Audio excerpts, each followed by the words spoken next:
আজকে হচ্ছে আমরা ই রিটার্নের পুরোপুরি প্রসেসটা দেখাবো। সেটা হচ্ছে একদম শুরু থেকে আমরা ডাটা প্রসেসিং করে তারপর হচ্ছে আমাদের প্রশ্নের উত্তর পর্ব থাকবে, ওখানে আমাদের প্রশ্ন জিজ্ঞেস করা হবে। তার সাথে হচ্ছে যখনই আমরা কোনো প্রবলেম ফেস হয় অথবা মনে হচ্ছে যে সমস্যা, তখন হচ্ছে আমাদের জিজ্ঞেস করে নেওয়ার সুযোগ থাকবে। অবশ্যই রেজ সেন্ড করবেন, তাহলে সুবিধা। আচ্ছা, এখন যদি আমরা রিটার্নের ক্ষেত্রে যাই, আমরা আজকে এটাও সিলেকশনে রাখবো, মানে সব ধরনের হেডিং সিলেকশনে দিব, যাতে আমরা সবগুলা হেডের কি অবস্থা সেটা আমরা দেখতে পারি। আমরা এখানে নিচের গুলো রাখবো ভলান্টারি ডিসক্লোজারের একটা, সবগুলা যা যা আছে সবগুলো আমরা সিলেকশন করে হচ্ছে সামনে দিয়ে গেলাম। তো এটা যাওয়ার পর এখানে আমাদের তেমন কোনো কাজ নাই, যেহেতু পূর্ববর্তী ক্লাসে আমরা এটা ব্যাখ্যা দিয়ে দিচ্ছি। এটা একটা প্রসেস হইলাম। হওয়ার পর প্রথম হচ্ছে আমাকে ইনকাম সেকশনে এক একটা সেকশন আমরা দেখতে পাচ্ছি শুরুতে একদম সবগুলো হেডিং দেখাচ্ছে যে কোন কোন হেডিং আমরা সিলেকশন করছি। তো এখানে প্রথম হচ্ছে আমরা ইনকাম ফ্রম এমপ্লয়মেন্ট যেটা আছে সেটা থেকে হচ্ছে আমরা কি পাচ্ছি না পাচ্ছি সেটা। তো এখানে হচ্ছে আমরা অলরেডি এখানে যে অপশন থাকে। জি বলেন। রাসেল ভাই, স্ক্রিন তো দেখা যাচ্ছে না। আর কারো স্ক্রিনে প্রবলেম হচ্ছে? না, আমার তো কানেকশন সব ঠিক আছে, কিন্তু স্ক্রিন তো দেখতেছি না, কম্পিউটার স্ক্রিন দেখতেছি না। স্ক্রিন দেখা যাচ্ছে। দেখতে পাচ্ছি দেখতে পাচ্ছি।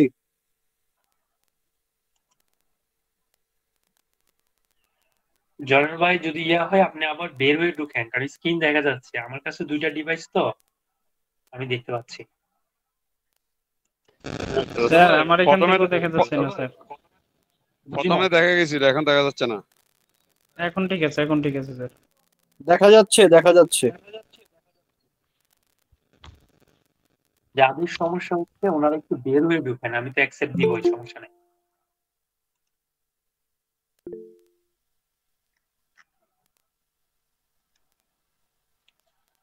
ওকে, আপনি একটু বের হয়ে দেখেন, যদি সমস্যা হয় তাহলে আবার বলেন। তো এখানে হচ্ছে আমাদের যখন এমপ্লয়মেন্টটা সিলেকশন করব, অনেকগুলো হেডিং আছে এখানে। গুরুত্বপূর্ণ হচ্ছে salary subject to reduce tax rate. যদি আমাদের কোনো কারণে রিডিউস ট্যাক্স রেটের স্যালারি হয়, যদি আমরা এটাতে ক্লিক করি, এখানে কিন্তু আপনাকে বলা হচ্ছে কোনো একটা এসআরও রেফারেন্স দেওয়া। কারণ যেহেতু স্যালারি রিডিউস রেটের নাই, যদি কারো থাকে কোনো কারণে, তখন হচ্ছে আমাদের এখানে এসআরও নাম্বারটা উল্লেখ করতে হবে যে কোন এসআরওর মাধ্যমে। তারপরে এখানে ট্যাক্সেবল ইনকামের পরিমাণ কত, ট্যাক্স এক্সাম্পটেড ইনকামের পরিমাণ কত, ট্যাক্স অ্যাপ্লিকেবল কত। তো সেটা যদি আমাদের নাই, আমরা সবচেয়ে মানে কমন যে সব ফেস করি সেটা হচ্ছে government pay scale payment to iBAS. IBAS দিয়ে হচ্ছে অথবা আইবাস ছাড়া হচ্ছে। তো আমরা ম্যাক্সিমাম হচ্ছে আমরা প্রাইভেট অর্গানাইজেশনের গুলোই আমরা দেখি, সেটাতে যদি আমরা ডাটা ফুলফিল করি, আমরা দেখেন দেখাই যাচ্ছে name of the employer designation আমরা দিয়ে দিলাম একটা। তো এখানে হচ্ছে আপনারা বেসিক স্যালারি থেকে শুরু করে সব ধরনের ইনফরমেশন গুলো থাকবে। আমরা কয়েকটা জিনিস দেই, যে আমরা দিলাম 1 লাখ কমাই দিই, যেহেতু অনেকগুলো হেডিং আছে। তো এখানে আমরা 1.5 লাখ টাকা দিলাম, দেওয়া এমনি শুধু দেওয়ার জন্য দেওয়া। তারপর হচ্ছে মেডিকেলও আমরা 50,000 টাকা দিলাম। এখন কথা হচ্ছে এগুলো আপনি পাবেন কোথায়? সাধারণত হচ্ছে আপনারা যারা কাজ করেন। কি বলেন? রাসেল ভাই, আবারও প্রবলেম, একটু 2 মিনিট দেখা গেছে, আবারও দেখা যাচ্ছে না। কিসের কারণ হচ্ছে এটা? আপনার সমস্যা মনে হয় ভাই, সবারই দেখতেছে। আমি তো ওয়াইফাই ওয়াইফাই থেকে চালাচ্ছি, ওই কারণে কোনো সমস্যা হচ্ছে নাকি?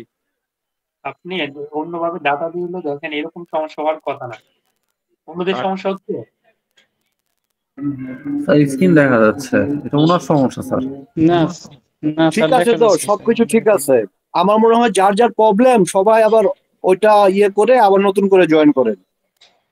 না, নতুন করে জয়েন করছি, ধরছিল, এখন আবার তো ডিস্টার্ব করছে। আচ্ছা, আমি আবার এগেইন জয়েন করি। ওকে, তারপর এখানে আমরা যেটা বলতেছিলাম যে স্যালারির ক্ষেত্রে হচ্ছে আমাদের এই ডাটাগুলো ফুলফিল করতে হবে। হচ্ছে স্যালারির ব্রেকডাউন থাকবে এইচআর থেকে, বা কোম্পানি ম্যাক্সিমাম এইচআরই দেয়, তাদের একটা স্যালারি সার্টিফিকেট দেয়, ওইটা অনুসারে হচ্ছে আমরা জাস্ট ব্রেকডাউন গুলো যত টাকা করে যেটা দেখাচ্ছে আমরা শুধু দেখায় ফেলবো। এটা তেমন কোনো কঠিন কাজ না, তাই এটাকে আমি বেশি ফোকাস করতেছি না। তো এই পাশে যেটা আছে নন ক্যাশ বেনিফিট, আমরা একটা সিলেকশন করলাম বেলো দ্য অ্যাকোমোডেশন। যেমন রেন্ট ফ্রি অ্যাকোমোডেশন যদি হয় সেক্ষেত্রে আমরা কি করব? এখানে বলছে the rent of the household or apartment other expense related to your accommodation benefit। যদি ধরা হয় যেখানে যে ভাড়া মানে অ্যাকোমোডেশন যেটা ফ্রি দিছে সেটা যদি একটা ভাড়া ধরা হয়, এস্টিমেট আমরা ধরলাম 2 লাখ টাকা এখানে ইয়ারলি আসতে পারে, তো আমাদের এই জিনিসটা সিলেকশন করতে হবে। যদি আমরা এখানে মনে হয় এই অপশনটা তো আমরা দিলাম যে যত টাকা হচ্ছে একদমই কোম্পানিকে কোনো টাকা পয়সা দেয় না, এমনি থাকতেছে সেটা। আর যদি আমরা এই অপশনটাতে না যাই, এখানে আমরা যদি দ্বিতীয় অপশনে যাই, এটা বলছে যে কিছু টাকা হচ্ছে অ্যাকোমোডেশনের বেলো ধরলাম আমরা 2 লাখ টাকা। এটা থেকে rent paid by the tax payer যিনি থাকতেছে উনি যদি মনে করে এখানে 2 লাখ টাকার জায়গায় 50,000 টাকা উনি কন্ট্রিবিউট করবে, তাহলে উনার অংশটা হচ্ছে এখানে দিতে হবে।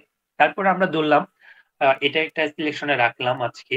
তো ভেহিকল ফ্যাসিলিটি এখানে হচ্ছে মান্থলি বেসিস, যদি 1500 সিসি হয় এক মাসে কত টাকা হয় সেটা হচ্ছে এখানে সিলেকশনে দিলে হবে, কারণ আপনার এটা হচ্ছে অ্যাক্টের বইয়ে পেয়ে যাবেন।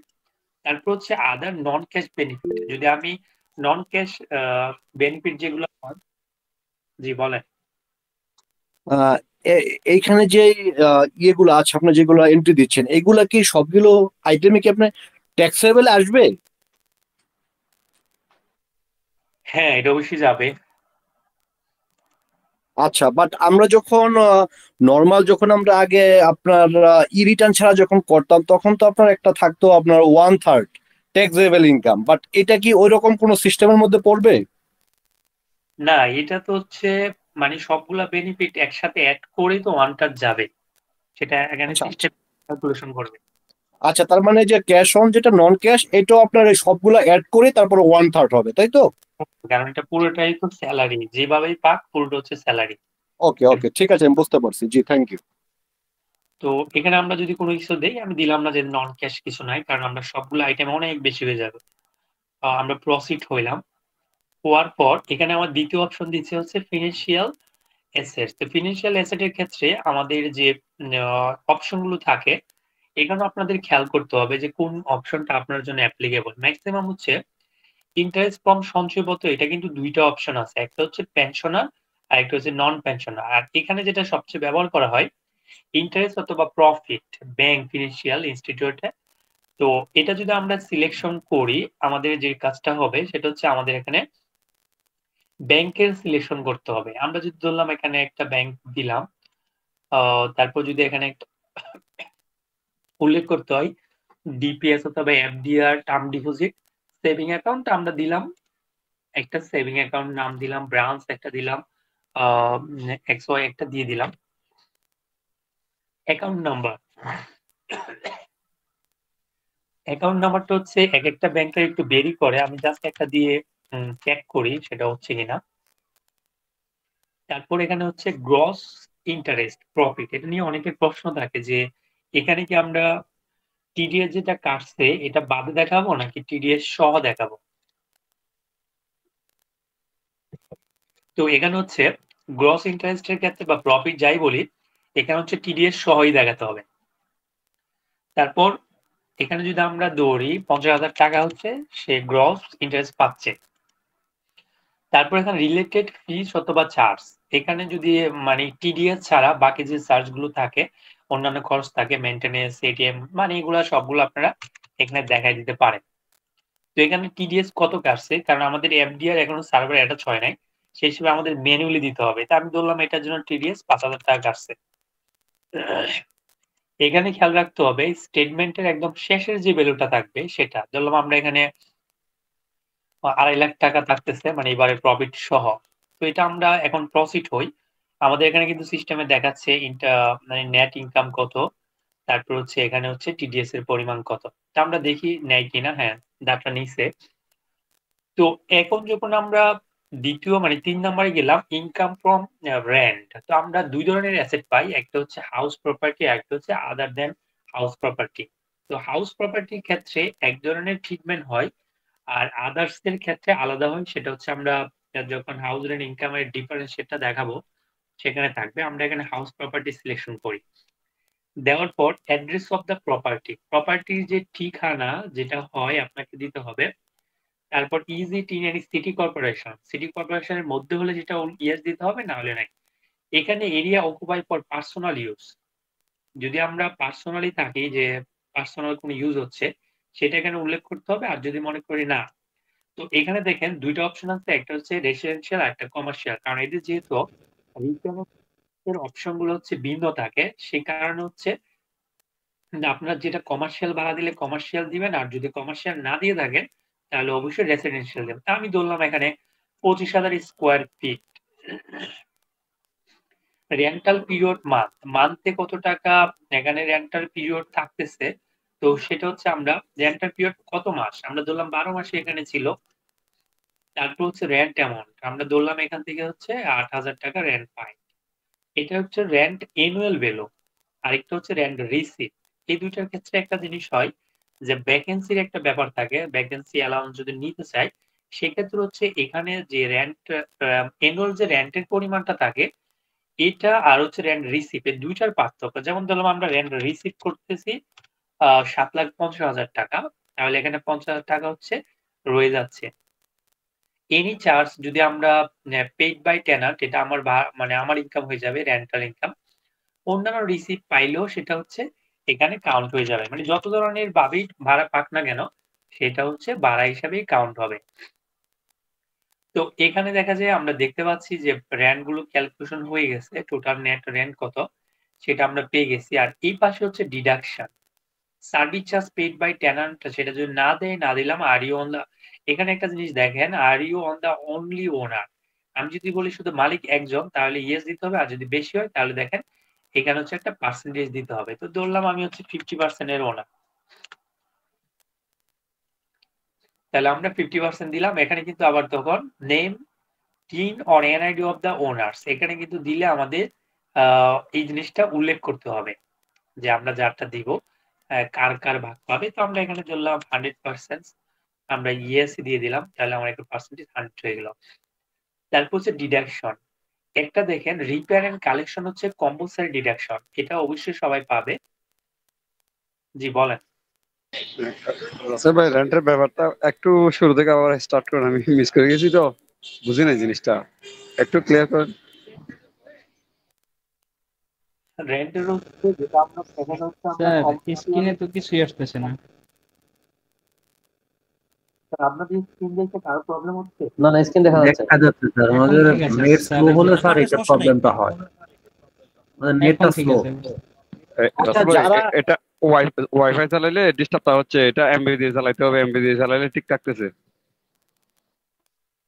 আচ্ছা যাদের- তাহলে জি বলেন। যাদের সমস্যা হচ্ছে ওরা মনে হয় মানে নেটের প্রবলেমের জন্য এটা হচ্ছে। হ্যাঁ সেটাই, কারণ আমার দুইটাই স্ক্রিনে, তো আমি মোবাইল প্লাস কম্পিউটার, তো আমি তো বুঝতে পারতেছি যে স্ক্রিন হচ্ছে কি হচ্ছে না।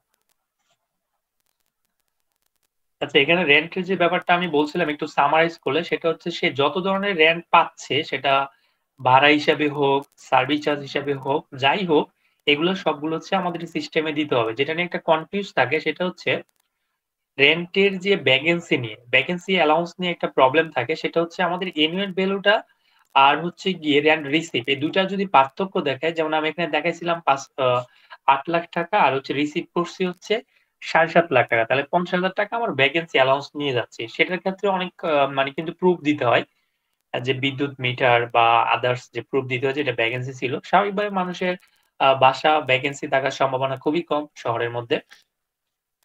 তো এটা যখন আমরা যোগ বিয়োগ করে একদম 8,30,000 টাকা চলে আসছে, তারপরে এখানে আমরা ডিডাকশন অপশনে গেছি। তো ডিডাকশন নিয়ে যা বলতেছিলাম, রিপেয়ার এন্ড কালেকশনের যে ব্যাপারটা, এটা হচ্ছে সবাই পাচ্ছে।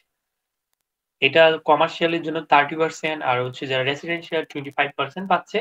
এছাড়াও আরো কিছু খরচ সে দাবি করতে পারে, যেমন ইন্স্যুরেন্স প্রিমিয়াম, তারপর ইন্টারেস্ট পেইড অন লোন অথবা মর্টগেজ থাকলে, আমি ধরলাম ইন্স্যুরেন্স 20,000 টাকা ছিল, ইন্টারেস্টও পেড করছে। তো ইন্টারেস্টের ক্ষেত্রে খেয়াল রাখতে হবে, আপনি যখন বাড়ি ভাড়া বানাচ্ছেন তখন হচ্ছে আপনি যদি কোনো লোন নিয়ে থাকেন, সেটা হচ্ছে ভাড়া যখন শুরু হবে তখন হচ্ছে 3 বছরের মধ্যে আপনার অ্যাডজাস্টমেন্ট করে ফেলতে হবে।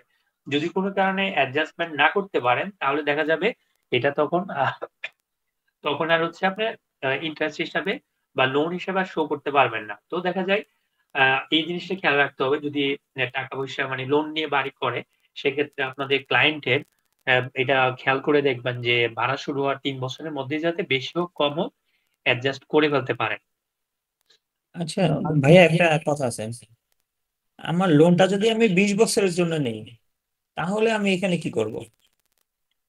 ২০ বছরের জন্য লোন তো বাড়ির জন্য মানুষ নেয় না। এটা কথা উল্টো হয়ে গেছে। ধরেন ৫ বছরের জন্য নিতে পারেন। ২০ বছরের হ্যাঁ, জন্য 5 নিতে পারেন। বছরের জন্য হলে তো ৫ বছরের মধ্যে যদি আপনার বাড়ি হয়, মানে বাড়ি কমপ্লিট হয়, ভাড়া শুরু হয়ে যায়, তাহলে আপনি ইন্টারেস্ট যেটা চার্জ হইছে সেটা আপনি অ্যাডজাস্ট করে ফেলতে পারবেন।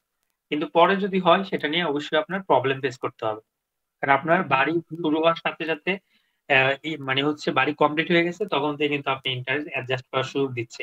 তো সেই হিসাবে যদি এরকম বেশি লং টার্মের হয়, আপনি হচ্ছে সেটা অ্যাডজাস্ট করে ফেলাটা হচ্ছে বেটার। ইন্টারেস্টটা বলতে কি, ওই যে আমরা ক্যাপিটাল প্লাস ইন্টারেস্ট, যেটা ক্যাপিটালটা তো দিব না, শুধু হ্যাঁ, হ্যাঁ, ইন্টারেস্টটা দিব, দিতে হবে। মানে ওই পোর্শনে যেটা হ্যাঁ, ক্যাপিটাল এই ও। যে আপনি এখানে দেখেন ইন্টারেস্ট পেড এটা হচ্ছে মর্টগেজ এর যেটা লোনের সাথে যেটা ইন্টারেস্টটা যাচ্ছে ওই মানে সুদ খরচটাকে বলা হচ্ছে। মানে প্রিন্সিপালটা আসবে না, প্রিন্সিপালটা আসবে না, শুধু অনলি ইন্টারেস্টটা আসবে। রাইট।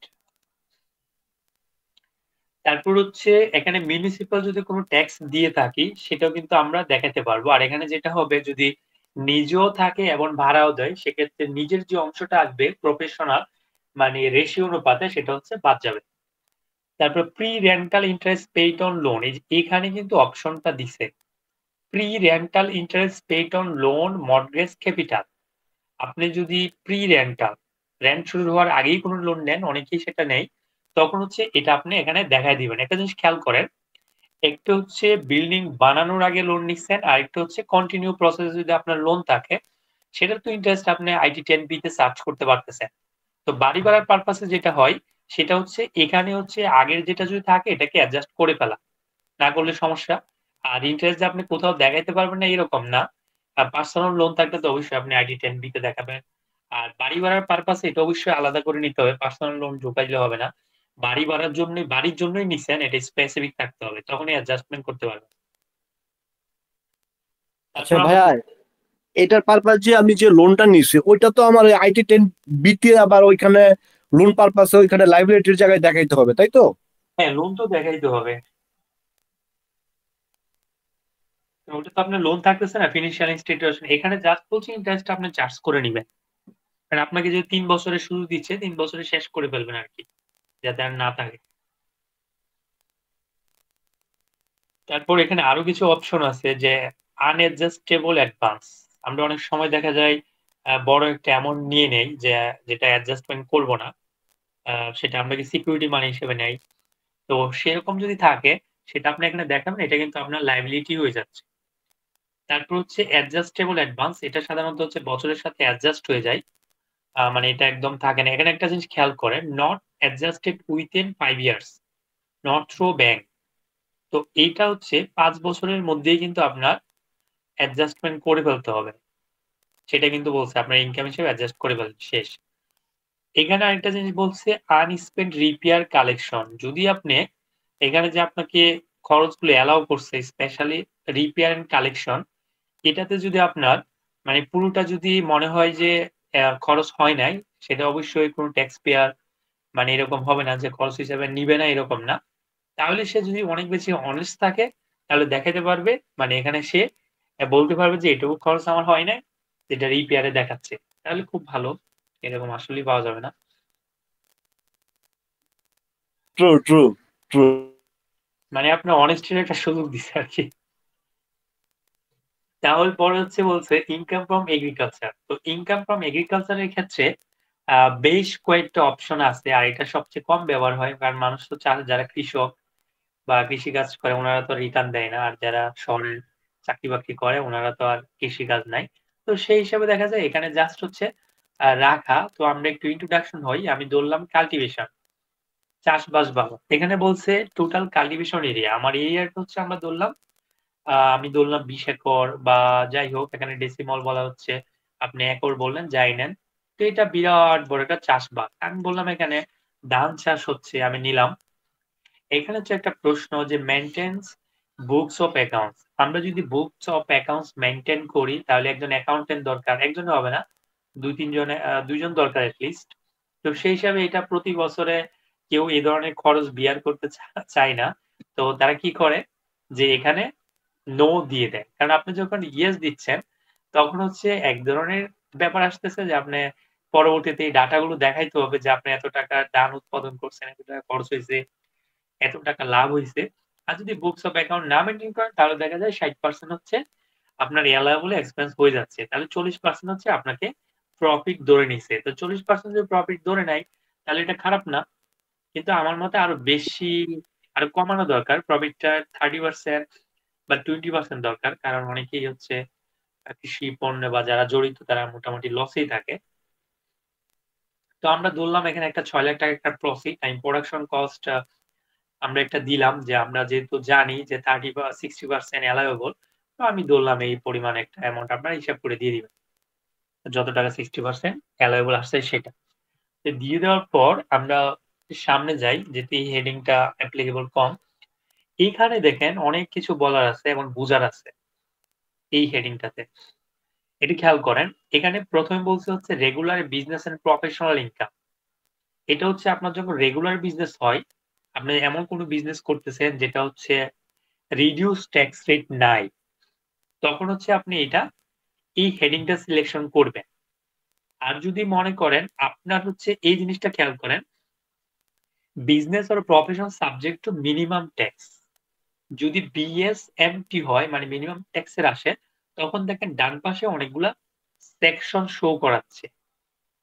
তো এই সেকশন গুলো আপনি যদি খেয়াল করেন যে এইসব সেকশন হচ্ছে আপনি রিডিউস রেটে পাচ্ছেন, যেমন কন্ট্রাক্ট অথবা supply of goods, TDS under section 89, তারপর হচ্ছে 90 প্রফেশনাল কনসালটেন্সি আদার সার্ভিস, তারপর হচ্ছে অ্যাডভার্টাইজমেন্ট, কমিশন অথবা ডিসকাউন্ট পে। কারণ এটা নিয়ে আমার ক্লায়েন্টদের বেশ কয়েকটা মানে প্রবলেম ফেস করতে হয়েছিল। ক্লায়েন্ট বলা যাবে না, অনেকে আমার কাছে পরামর্শ নেয়, তারাও দেখা যায় ওনারা যখন এই যে কমিশন এবং ডিসকাউন্ট যেখানে কাজর রাখা আছে, এটাকে যখন ওনারা রেগুলার বিজনেসে দিচ্ছে তখন দেখা যায় হচ্ছে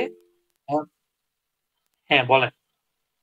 ভাইয়া এই যে এইখানে যে আপনি বিজনেসের কথা বলতেছেন, এটা কি সোল প্রপার্টিশিপ বিজনেস না কি বিজনেস, এটা একটু প্লিজ মেনশন করবেন। যদি সেটা রিডিউস রেটে থাকে তাহলে এরা এর মধ্যে আসবে। সোলও তো এক্সপোর্ট করতে পারে, এক্সপোর্ট তো হচ্ছে রিডিউস রেট, বিজনেসের ক্যাটাগরি না। সেটা হচ্ছে আপনার দেখতে হবে এটার বিজনেস, যেমন এখানে ইম্পোর্ট স্টেজে টিডিএস দিছে কিনা, তারপর এখানে দেখেন অনেকগুলো হেডিং আছে। আপনার ব্যবসা কি এটা না, এই যে এক্সপোর্ট, এটা সোল ট্রেডারশিপও এক্সপোর্ট করতে পারে, কোম্পানি করতে পারে। তো আপনার খেয়াল করতে হবে এই সেকশনের আন্ডারে বিজনেস গুলো পড়তেছে কিনা। কারণ আপনি এক্সপোর্টের যদি আপনি রেগুলার দেন তাহলে তো এক্সপোর্টের যে অবস্থা, এরকম একজন আমাকে কল দিয়েছিল যে উনি রেগুলার বিজনেসে দিয়ে দেখা যায় কত 20-25 লাখ টাকা ট্যাক্স চলে আসতেছে, কারণ রেগুলারে কনসিডার করতেছে। তো যখনই আমি বললাম যে আপনি এই সেকশনে দেন 123 অনুসারে এক্সপোর্ট দেন, তখন দেখা যায় উনি যে মানে যেহেতু 1% করে হচ্ছে এক্সপোর্ট রিয়ালাইজ হওয়ার সময় কেটে নেয়, ওইটা দিয়ে উনি বেঁচে গেছে প্রফিট মিনিমাইজ করে। আমি দুই একটা যদি দেখাবো, আগে ইন্ট্রোডাকশন নিচ্ছি। তো এই জিনিসটা হচ্ছে আপনার খেয়াল করতে হবে, যে ব্যবসায়ী হোক সমস্যা নাই, আপনার এই জিনিসগুলোতে পড়তেছে কিনা, না হয় আপনি মিলাইতে পারবেন না। আপনি যদি বলেন একজন এক্সপোর্ট ওরিয়েন্টেড তার 20 লাখ টাকা ট্যাক্স আসছে, আসলে তার 1 টাকাও ট্যাক্স আসবে না, তাহলে অবস্থা বুঝেন আপনার ক্লায়েন্ট কোন জায়গায় যাবে। কারণ এটা আমার স্টুডেন্টের বস পর্যন্ত এরকম রিটার্ন করতে গিয়ে প্রবলেম ফেস করে। কারণ অনেকের সাথে পরিচয় দেখা যায় উনি বসে বা 2-3 জন প্রবলেম ফেস করলেই আমাকে কল ধরায় দেয় যে ভাই একটু এটা বলেন। তো সে জায়গায় আমি এরকম প্রবলেম গুলো ফেস করছে বলেই আপনাদের সাথে শেয়ার করতেছি। এখানে যে দুইজনের এই মানে এটা একটা ছিল এক্সপোর্ট মানে 123, এটা নিয়ে অনেক বড় প্রবলেম ফেস করছিল। তারপর ডিসকাউন্ট কমিশন ডিসকাউন্ট নিয়ে অনেক বেশি সমস্যা ফেস করছে। তা আমি এটাতে ভাইয়া একটা ভাইয়া ধরেন এখন আমি ধরেন একটা প্রাইভেট লিমিটেড কোম্পানির ডিরেক্টর, ম্যানুফ্যাকচারিং কোম্পানি, তখন আমি এটা আসলে কিভাবে দেখাবো একটু প্লিজ বলবেন। ভাই এটা ডিরেক্টর কি ব্যবসার ওনার? সাপোজ আমি আমার আমার পার্সোনাল রিটার্নটা যখন দিব তখন তো এক্স্যাক্টলি এখানে আমাকে দেখাইতে হবে না আমার পার্সোনাল রিটার্ন, যখন আমি ডিরেক্টর পার্সোনাল রিটার্ন আমি সাবমিট করব, তখন তো সাপোজ যদি এইটার সাথে রিলেশন নাই। আমি লেট মি ফিনিশ। ডিরেক্টর হচ্ছে ডিভিডেন্ডের ট্রিটমেন্ট হবে। ও তো এটা পাচ্ছে না, এটা সোল ট্রেডারশিপের জন্য। এখানে আচ্ছা কোম্পানি বুঝতে পারছি ভাই, জি জি সরি। তারপর হচ্ছে আমি একটা অলরেডি কমিশন ডিসকাউন্টটা নিলাম। আপনি এখানে দেখেন ও কি বলতেছে, আমার সেকশন সিলেকশন হয়েছে, তারপর হচ্ছে বিজনেস টাইপ, যেমন ডিস্ট্রিবিউটর আদার আন্ডার সেকশন 94, আমার 94 সেকশনটাই হতে হবে। তো তারপর এটা বিজনেস টাইপটা আমরা যেহেতু বিজনেসের টাইপ কোন ধরনের, আমি জাস্ট আপনি একটা দিলেন XYZ। তারপর হচ্ছে বিজনেস নেম কি, এটা আপনি দিলেন। তারপর দেখেন বিজনেস অ্যাড্রেস কি দিব, একটা দিয়ে দিলাম। তারপর এখানে হচ্ছে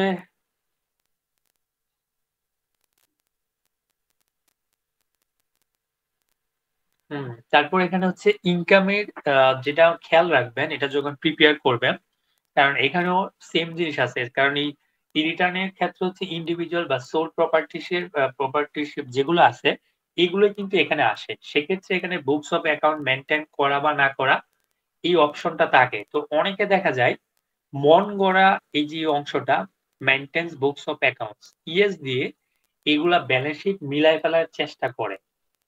এটা অবশ্যই উচিত না, কারণ আপনি মন গড়া যখন দিচ্ছেন cash in hand, inventory, fixed asset, তখন দেখা যায় আপনি জিনিসগুলাকে যখন আপনাকে ডাকা হবে এক্সপ্লেইন করতে তখন কিন্তু মিলাইতে কষ্ট হবে। যদি মনে করেন আমারও জানাশোনা আছে এরকম যে এক মালিকানা ব্যবসা অনেক বড় ধরনের ব্যবসা, তারা দেখা যায় অডিট রিপোর্ট করে। তো যখনই হচ্ছে আপনার অডিট রিপোর্টটা করতেছে তখন তো এই জিনিসগুলো মানে ঠিক হয়ে যাচ্ছে, মানে অডিটররা অডিট রিপোর্টের মধ্যে ফাইনাল করছে, তখনই কিন্তু আপনি এই জিনিসগুলো সুন্দর করে ফুলফিল করে ফেলবেন। আর যারা অডিট রিপোর্টের আওতায় যায় না, মানে অডিট রিপোর্ট করায় না, তাদেরকে বোঝানো হচ্ছে তারা বুকস অফ অ্যাকাউন্ট মেনটেন করে না। আর মেনটেন করলে আপনার বাহ্যিক পরিস্থিতি হচ্ছে আপনার এইটা, মানে অডিট রিপোর্টটা, তখন হচ্ছে আপনি এই জিনিসগুলো ফুলফিল করবেন। আদারওয়াইজ এখানে আমরা নো দিলে দেখেন কোনো অপশনই নাই, তো আমরা এখানে রাখলাম। তো এখানে আমরা যদি আমরা ধরি সেলস টার্ন ওভার বা রিসিপ্ট, আমরা যদি একটা টার্ন ওভার ধরলাম 10 লাখ টাকা ধরলাম, এখানে গ্রস প্রফিট। তো দেখা যায় যে সকল ব্যবসায় গ্রস প্রফিটের পরিমাণ, আমি সবসময় বলি যে আপনার হচ্ছে অ্যাকচুয়াল জিনিসটা দেখাইতে পারলে হচ্ছে সুবিধা। অনেকে হচ্ছে নিজের মতো করে একটা জিনিস ধরে, যে সেটা নিজের মতো করে কিরকম হইতে পারে, যে প্রফিটের একটা ফিক্সড পার্সেন্টেজ বলে, এরকমও বলে যেটা 20%, 30%, এরকম একটা ইন্ডাস্ট্রি প্র্যাকটিস থাকে যেখানে গ্রস প্রফিট 20% বা 15% ধরে, কিন্তু এটা সব ইন্ডাস্ট্রিতে একদম মিলে না। যেমন ধরে আপনি কন্ট্রাক্টর, সাব কন্ট্রাক্টরের একটা ব্যাপার থাকে। তো সাব কন্ট্রাক্টরের অনেক সময় দেখা যায় 10%ও মার্জিন মানে গ্রস প্রফিট থাকে না, অনেক সময় আরো বেশি থাকে। আবার অনেক ধরনের ব্যবসাতে তাই হচ্ছে আপনার অ্যাটলিস্ট হচ্ছে ব্যাংকে কত টাকা ডিপোজিট হয়েছে, আর কত টাকা পারচেজ করছে, এর একটা আইডিয়া যদি অ্যাটলিস্ট পান, তাহলে দেখা যায় আপনি মোটামুটি সিওজিএস এর কাছাকাছি যেতে পারলে একটা গ্রস প্রফিট বসাইতে পারেন। তো আমরা এখানে জাস্ট আমরা যেহেতু 10 লাখের আমরা ধরলাম, গ্রস প্রফিট হচ্ছে মাত্র 3 লাখ টাকা, বা তার থেকে কমও দিতে পারি। এখানে জেনারেল অথবা অ্যাডমিনিস্ট্রেটিভ সেলিং বা আদার এক্সপেন্সের ব্যাপার, এটাও আমি ধরলাম যে 2,20,000 টাকা। এখন আমাকে বলা হচ্ছে নেট প্রফিট। এখানে খেয়াল করেন ট্যাক্স ডিডাক্টেড কালেক্টেড সোর্স, এটা কিন্তু আমার কাছে এখানে চলে আসছে। এখন ধরেন আপনার যে টার্নওভার ছিল 10 লাখ, এই 10 লাখের কিন্তু 1% কিন্তু 1 লাখ। আপনি দেখেন 1 লাখ টাকা দিয়ে দিচ্ছেন, তাহলে দেখা যায় এখানে হচ্ছে আর ওই রকম হচ্ছে মানে ট্যাক্স আসে না, যেহেতু আপনার মিনিমাম ট্যাক্সটা বেশি হয়ে যাচ্ছে। তো সেক্ষেত্রে দেখা যায় ওইটা একটা বেনিফিট পাওয়া যায়। আর যদি রেগুলার দিতেন তাহলে তো আপনার মোট ইনকামের সাথে গিয়ে অ্যাড হইতো, অ্যাড হয়ে দেখা যায় এটা আরো একটা মানে বিরাট একটা ট্যাক্স লাইবিলিটি হয়ে যেত। কারণ এখানে আপনি চেঞ্জ না করলে কিন্তু ওখানে গিয়ে যতই চেষ্টা করেন কোনো লাভ হবে না, তাই এখান থেকে সিলেকশন করতে হবে। তো আমি এই কারণে এটাকে বলছি, আমি এখানে আমি এটার নাম দিয়ে দিলাম মেনটেন করে না। আমি আরেকটা হেডিং দেখাই, কিন্তু এখানে বেশ কয়েকটা ঝামেলা পড়বেন যেগুলো। এখানে দেখেন আবার বলছে tobacco business, product of tea, এদের কিন্তু আলাদা tax rate applicable. Product of tea ও rubber, certain source of agro business, special business, income subject to reduce tax rate. এইটাও আপনার যদি রিডিউস ট্যাক্স রেট কেমন হতে পারে, অনেক সময় যারা ডিরেক্ট এক্সপোর্ট করে স্পেশালি হচ্ছে কোম্পানি, তো সেক্ষেত্রে দেখা যায় আমরা রিডিউসে অনেক সময় থাকে 12%, ট্যাক্স দিতে হয় ইনকামের উপর। তো এরকম যদি কোনো হেডিং থাকে সেটাও কিন্তু আমাকে এখান থেকে সিলেকশন করে নিতে হবে। একদম প্রসিডিউর এক, আপনি যেটা সমস্যা ফেস করবেন সেটাই কিন্তু আমি বলে দিচ্ছি। সেটা হচ্ছে আপনি সিলেকশনের ক্ষেত্রে গিয়ে সমস্যা। আপনি এখানে দেখেন বেশ কয়েকটা হেডিং আছে আমার যেটা লাগে, কন্ট্রাক্ট, সাব কন্ট্রাক্ট অথবা সাপ্লাই অফ গুডস, এই জিনিসগুলো সিলেকশন করতে পারলে আর মিনিমাম ট্যাক্স যেহেতু কাটা থাকে সেক্ষেত্রে আর কোনো প্রবলেম ফেস করতে হবে না। ভাই যে প্রফেশন বলতে কি ডাক্তার ইঞ্জিনিয়ার ওনাদের বোঝায় নাকি প্রফেশন হ্যাঁ, কনসালটেন্সি? ডাক্তার ইঞ্জিনিয়ার দিতে পারেন, কারণ ওরা তো ব্যবসা। ওটা এইখানে দিলে ঠিক হবে। আপনার হচ্ছে উনি যদি চেম্বার প্র্যাকটিস করে উনি স্যালারি পেলে তো স্যালারি ইনকামে চলে গেল। উনি যখন চেম্বার করবে তখন হচ্ছে এটা বিজনেস ইনকামের আওতায় পড়তেছে।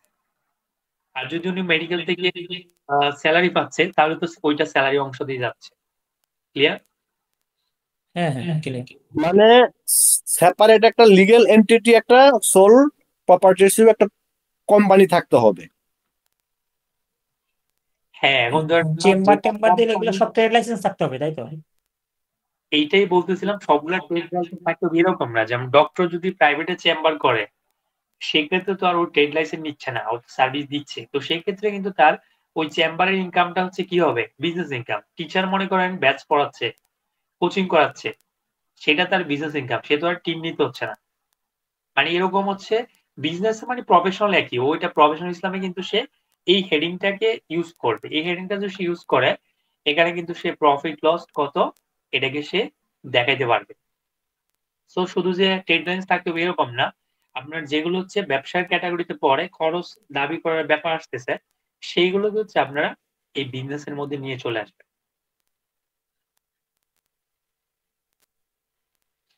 তারপর হচ্ছে ক্যাপিটাল গেন। ক্যাপিটাল গেনের বেশ কয়েকটা জায়গা আছে, যেমন transfer of property, land only, transfer of property, house property হোক, সাইনিং মানি হোক, তারপর হচ্ছে transfer of share listed two individual. এরকম হচ্ছে ক্যাপিটাল গেনের একটা ব্যাপার থাকে। যে আমাদের একটা খেয়াল রাখতে হবে, শেয়ার মার্কেটে যেহেতু অনেক সময় হচ্ছে অনেক ব্ল্যাক মানি বা অনেক মানি থাকে, তো সেক্ষেত্রে দেখা যায় অনেকে এনবিআর বা চেষ্টা করতেছে এটাকে বিওআইডি যেটা আছে সেটাকে হচ্ছে কানেক্ট করে ফেলার জন্য। কারণ সিডিবিএল এর কিন্তু ডাটাবেস আছে, বাংলাদেশে যতগুলো বিও অ্যাকাউন্ট আছে সবগুলো কিন্তু সিডিবিএল মানে ডাটাবেসের মধ্যে আছে। তো ওনাদের শুধু কানেক্ট করলে কিন্তু বিও অ্যাকাউন্টটা দিয়ে কিন্তু দেখা যাবে যে এখানে রিয়েল ইনভেস্টমেন্ট কত আছে। তো এই জায়গাগুলোতে যখন যাবে তখন হচ্ছে সচ্ছলতা অনেকটাই হয়ে আসবে, তখন দেখা যায় চাইলেও আমরা অনেক কিছু হাইড করার সুযোগ থাকবে না। তো এখানে আমরা কিন্তু একটা বিও অ্যাকাউন্ট যদি আমরা দেই, ব্রোকারেজ হাউস নেম আমরা একটা ব্রোকারেজ হাউস দিলাম।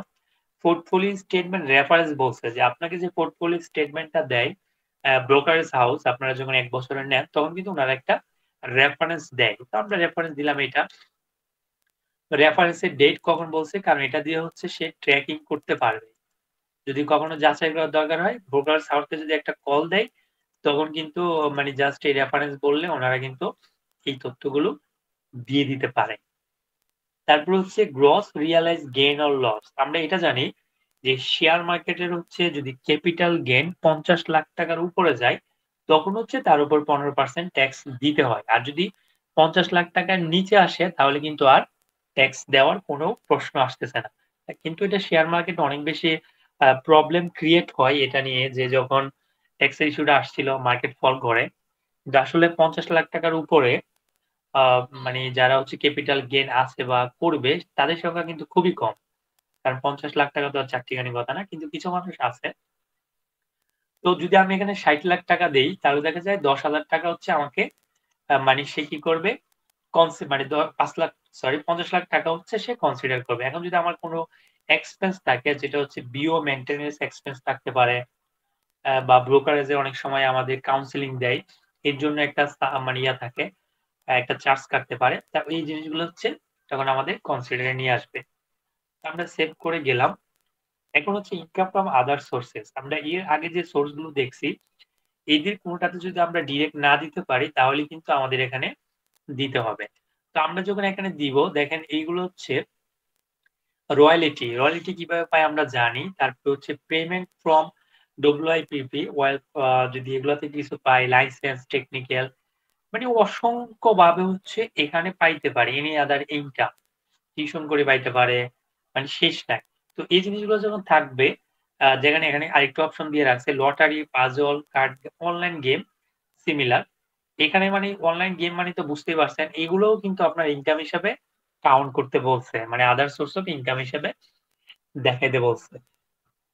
তো এখানে যদি আমরা একটা রয়্যালিটির ব্যাপার বলি, তো এখানে দেখেন আপনার নেম অফ দ্য ক্লায়েন্টের নাম কি, কার কাছ থেকে নিছেন, আপনি যে এগ্রিমেন্টটা করছেন এগ্রিমেন্ট নাম্বার কত, তারপর এই এগ্রিমেন্ট ডেটটা কখন হয়েছিল আমরা দিলাম, শুনে দিয়ে দিলাম এটা একটা গ্রস পেমেন্ট অ্যামাউন্ট, আপনি কত টাকা পাইছেন, ধরুন আমরা এখানে 1 লাখ টাকা পাইছি। এর জন্য যদি আমার 1 লাখ টাকার জন্য আমার 10,000 টাকা খরচ হয়েছে, যেহেতু রয়্যালিটিতে খরচ কম, মানে ইন্টেলেকচুয়াল অ্যাসেটই হয় বেশি, এর জন্য রয়্যালিটি যেহেতু 10% ট্যাক্স কাটতে হবে, আমি ধরলাম এটাতে 10,000 টাকা ট্যাক্স হিসাবে কাটছে। তাহলে আমার নেট থাকতেছে হচ্ছে 90,000 টাকা। আমরা যখন একটু প্রসিড হব,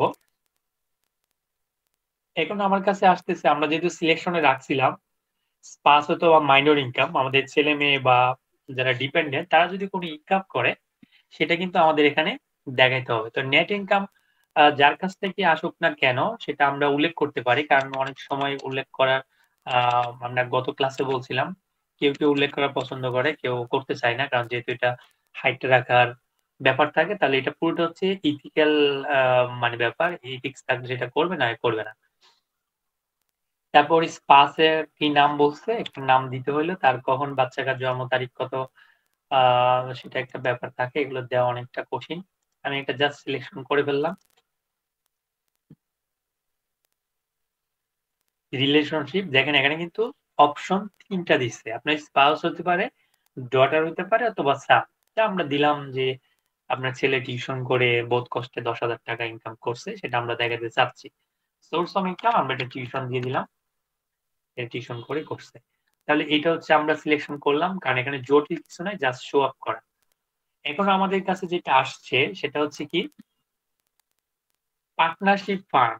কারণ ফার্মের ক্ষেত্রে নেম অফ দ্য ফার্ম, আপনার ফার্ম কি আছে এটা দিতে হচ্ছে। ফার্মের কিন্তু আলাদা টিনও থাকে, সেই টিন নাম্বার আমাদের এখানে দিতে হবে। আমরা একটা টিন নাম্বার দিয়ে দিলাম, কত নাম্বারে জানি না। Total income of the firm থেকে ধরলাম 50 লাখ টাকা পাচ্ছি। Tax paid on the total income of the ফার্মে কিন্তু আলাদা করে প্রথমে ট্যাক্স দিতে হয়, ট্যাক্স পে এর একটা ব্যাপার থাকে। তো আমরা এখানে ধরলাম যে 30,000 টাকা tax pay share of income lessor, tax paid on total income on the firm, এটাতে আমরা সিলেকশন করলাম। Oh sorry, tax payer share of the income, সে কত পার্সেন্ট, আমরা ধরলাম সে হচ্ছে 50% পাচ্ছে। স্যালারি রিমিউনারেশন, কারণ পার্টনারশিপ ফার্মের এরকমই হয় যে স্যালারি তারা যদি পায় সেটাও কিন্তু মানে আলাদা করে দেখাইতে হয়, receive by the tax payer. ধরলাম সেটা 50,000 টাকা হচ্ছে তারা স্যালারি হিসেবে পাচ্ছে। অন্যান্য পার্টনার সিমিলার 50,000ই পাচ্ছে, দুজন পার্টনারই 50-50। তাহলে দেখেন এখানে হচ্ছে শেয়ার অফ দ্য ফার্মের ইনকাম কত আসছে, শেয়ার অফ দ্য ফার্মের ইনকাম ট্যাক্সের পরিমাণটা কত আসছে। তো এটা যখন আমরা প্রসিড হইলে আমরা এখানে আরো কিন্তু দেখতে পারবো কতগুলো option. AOP, association of person, কতগুলো পার্সন যদি একসাথে হয়, ওই যদি কোনো ব্যবসা বা কোনো প্রতিষ্ঠান করতে চায় সেটাও কিন্তু তারা করতে পারবে। তাও দেখা যায় সিমিলার ওয়েতে আমাদের একদম ফার্মের মতো এটা, কিন্তু এওপি কিন্তু আলাদা করে ট্যাক্সের একটা রেটের একটা ব্যাপার থাকে। তো আমরা এখানে 3 নাম্বার যাই হোক একটা 3 নাম্বার দিয়ে দিলাম, সেটাও 50 লাখ টাকা দেখালাম, সেও 50% পেলো। তারপর এখানে আমরা জাস্ট অ্যাজ ইউজুয়াল যেটা দেখাইছি, স্যালারি কত পাইছে ধরলাম 50,000 টাকা পাচ্ছে, এটাও 50,000 টাকা পাচ্ছে। তাহলে এখানে আমরা দিয়ে দিলাম। দিয়ে দেওয়ার পর এইটা হচ্ছে গিয়ে ফরেন ইনকাম, এটা আমাদের খেয়াল রাখতে হবে যে গ্রস ফরেন ইনকাম। তা আমরা এখানে 50 লাখ টাকা পাইলাম source of income, the source of the income which total foreign income was earn. এই ইনকামটা আসছে কিভাবে, যে এমপ্লয়মেন্ট থেকে আসলো। তো সোর্স অফ ফান্ড এটাতে আমরা এইটাতে একটা জিনিস খেয়াল রাখতে হবে, যা রিটার্ন ডেটা যেহেতু ফরেন ইনকাম রেমিটেন্স, যেটা বাংলাদেশের রেমিটেন্স অ্যাক্ট অনুসারে যারা প্রবাসী বাংলাদেশে টাকা পাঠায় তাদের ক্ষেত্রে বোঝানো হয়েছে। তো এখানে যখন এই ইয়াটা আসবে তখন আমাদের দেখতে হবে উনি আসলে কে, উনি কি ট্যাক্স পেয়ার, মানে ট্যাক্স পেয়ার বলতে যিনি আর্নিং করতেছে উনি কিনা, অথবা যার অ্যাকাউন্টে টাকা পাঠাইছে যেমন ওয়াইফ সে কিনা। তো যার রিটার্নটা করবেন যদি সেই টাকা পাঠায় থাকে তখন তো সেটা এমপ্লয়মেন্টের ব্যাপার আসতেছে। আর যদি দেখা যায় উনি না, উনার ওয়াইফের রিটার্নে যাচ্ছে তখন হচ্ছে আপনি দেখাইতে পারবেন সোর্স অফ ইনকাম হচ্ছে হাসব্যান্ডের আর্নিং বা হাসব্যান্ডের রেমিটেন্স। এটা কোন দেশ থেকে পাইছে?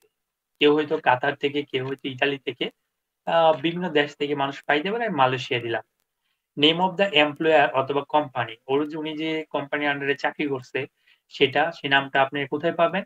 কারণ যখন হচ্ছে আপনারা এটা দেখাতে যাবেন তখন হচ্ছে আপনারা যদি রেমিটেন্স রিসিপ্ট পান ওখানে কিন্তু ডিটেইলস থাকবে কোন এমপ্লয়ির মাধ্যমে সে টাকাটা পাইছে। Amount of foreign tax paid, যদি উনি কোনো ফরেন ট্যাক্স পেইড করে থাকে তাহলে যেটা এখানে দেখাতে হবে, যেহেতু পেইড করে নাই সেটা আমি 0 দিলাম, এখানে চলে আসছে। তারপর দেখি সামনে গিয়ে কি বলে। হ্যাঁ, এটা কিন্তু একটা জিনিস বলা দরকার। আমরা কিন্তু এই যে ফরেন ইনকাম এটা কিন্তু ট্যাক্সেবল ইনকাম। আমরা ভুল হয়ে গেছে। কারণ ট্যাক্স এক্সাম্পট ইনকাম আমি এখনো যাই নাই। ট্যাক্স এক্সাম্পটেড এই কারণে কিন্তু আমাকে এই অপশনটা দেখাইছে। ফরেন ট্যাক্স পেইড করছে কিনা। এটা ট্যাক্সেবল মানে সোর্স ট্যাক্স এর যে ব্যাপারটা থাকে স্পেশালি হচ্ছে আপনার যদি YouTube, Facebook বা এরকম অনলাইন ফ্রিল্যান্সিং এর আর্নিং থাকে, যদি সেখানে তো অবশ্যই সোর্সে একটা উইথড্রলিং ট্যাক্স কেটে রাখে। ওই কেটে রাখা অংশটা কিন্তু এখানে আপনি ক্লেম করতে পারেন। সেটা যখন আপনার দেখানোর দরকার থাকে তখন ইনভয়েস এর মধ্যে উল্লেখ থাকে যে আপনার এত টাকা পাওয়ার কথা, সেই জায়গা থেকে আপনি এত টাকা পাইছেন, এত টাকা সোর্স ট্যাক্স কাটা হইছে। তো আমাকে দেখা যায় এখানে বলছে যে টিন আমি কয় নাম্বারে দিছি? 3, 6, 9, 10, 11, 12। তো সিস্টেম আমাকে বলছে এটা 3 না আসলে। আমাকে মনে হয় এটাও সেম। আমরা দিছি 3, 6, 7, 8, 9, 10, 11, 12। তো আমরা এখানে সামনে গেলাম, এই যে এটার কথা বলতেছিলাম এতক্ষণ, ব্যাখ্যা আগেরটাই হয়ে গেছে।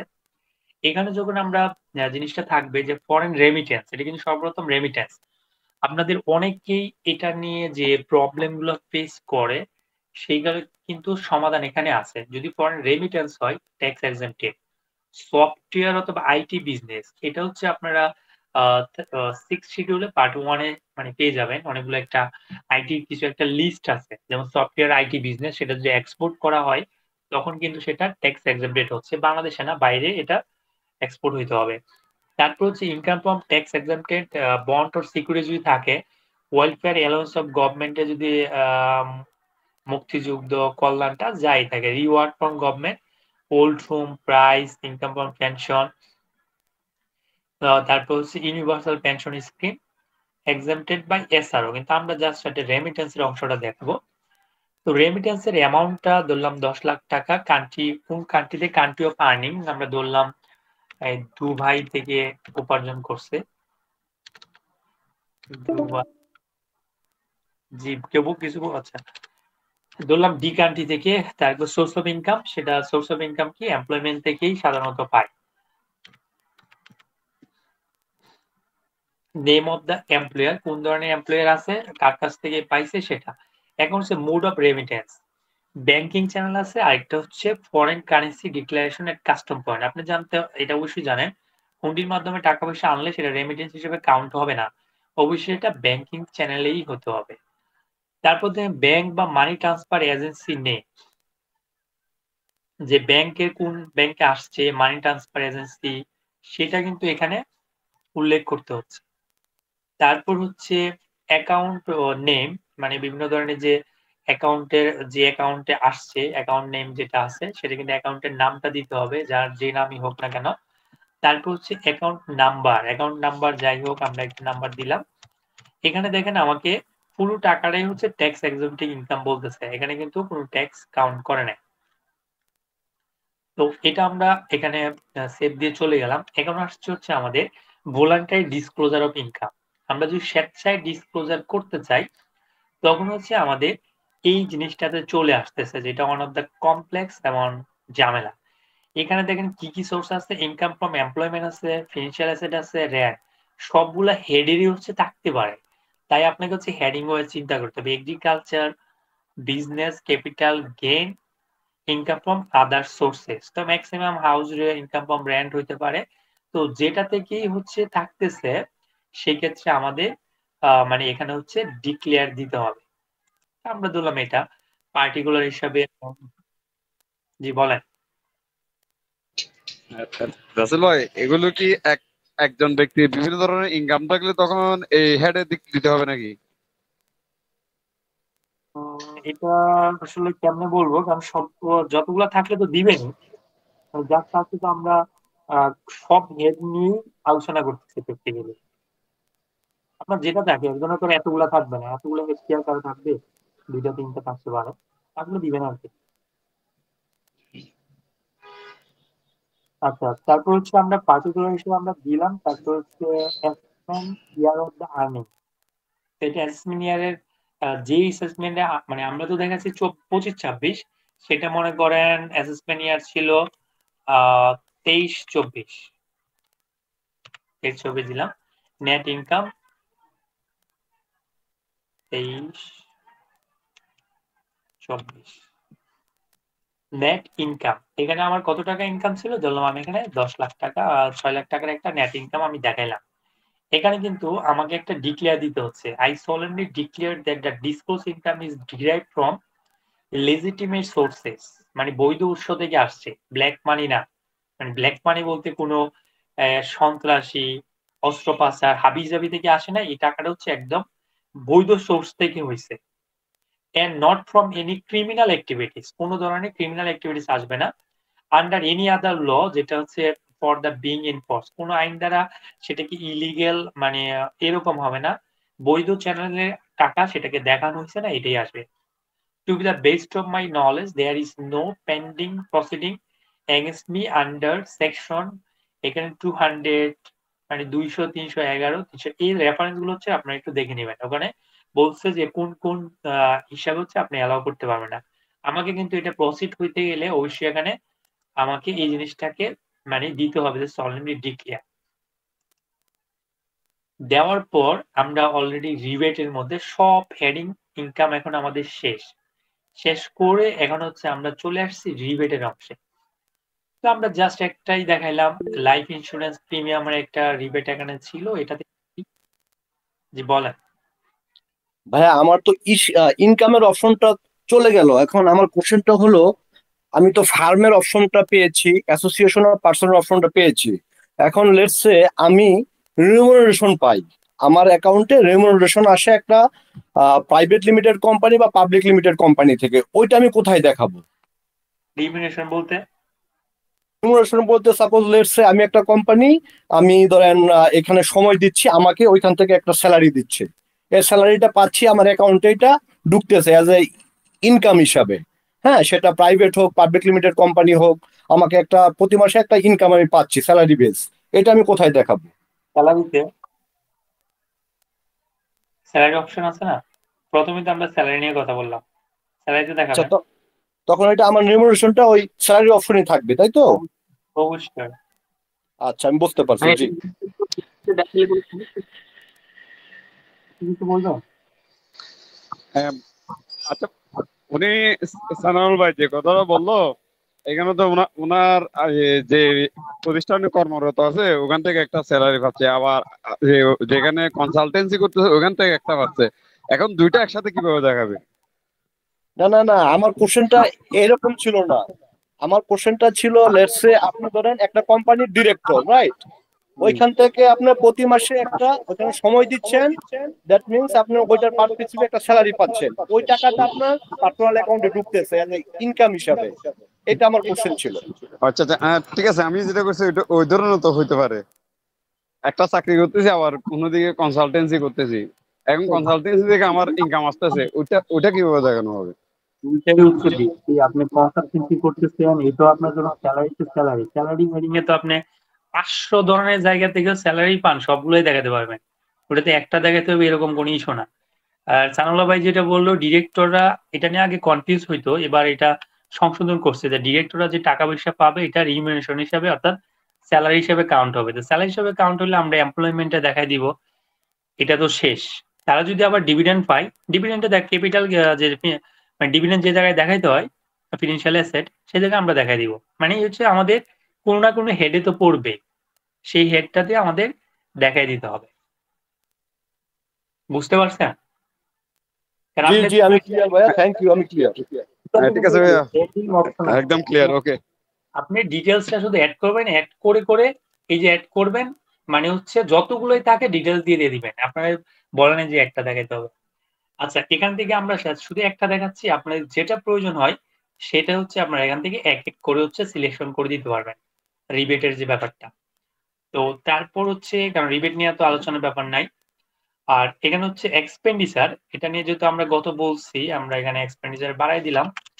এটাতেও কোনো মানে ঝামেলার কিছু নাই, যেটা ঝামেলার ছিল এটাকে নিয়ে গতকাল ডিসকাশন ছিল, tax charge and paid during the year. এখানে এই জিনিসটা দিয়ে দেখতে হবে আমাদের, যদি কোনো ট্যাক্স দিয়ে থাকি সেটা আমার এখানে আসতে হবে, আর যদি ইন্টারেস্ট পেমেন্টের একটা ব্যাপার থাকে সেটাও কিন্তু আমাকে এখানে দেখাইতে হবে।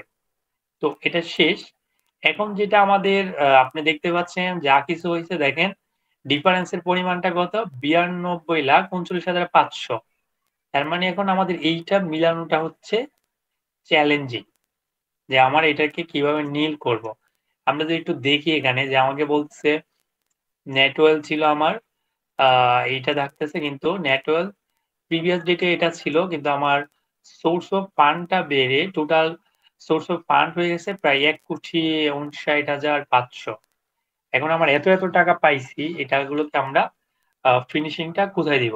তো এটা IT10B তে আসলাম। IT10B যে কিছু পয়েন্ট গুরুত্বপূর্ণ, যেমন আমরা বিজনেস ক্যাপিটাল দেখাইতে যাব। তো বিজনেস ক্যাপিটাল দেখাইতে গেলে এখন ধরেন আমরা ক্যাপিটাল পার্টনার, যদি আমরা director share holder in limited company থাকে, তখন হচ্ছে কোন কোম্পানিতে আছে, ধরলাম আমরা H2B কর্পোরেটে, অ্যাকুইজিশনটা উনি কিভাবে পাইছে, পারচেজ করে পাইলে নাম্বার অফ শেয়ার 50,000, তো তার ভ্যালু হচ্ছে ধরলাম 5 লাখ টাকা। এটা হচ্ছে তার হচ্ছে একটা যদি একটা লিমিটেড কোম্পানির সে যদি ডিরেক্টর থাকে, তার জন্য তার শেয়ার ক্যাপিটাল।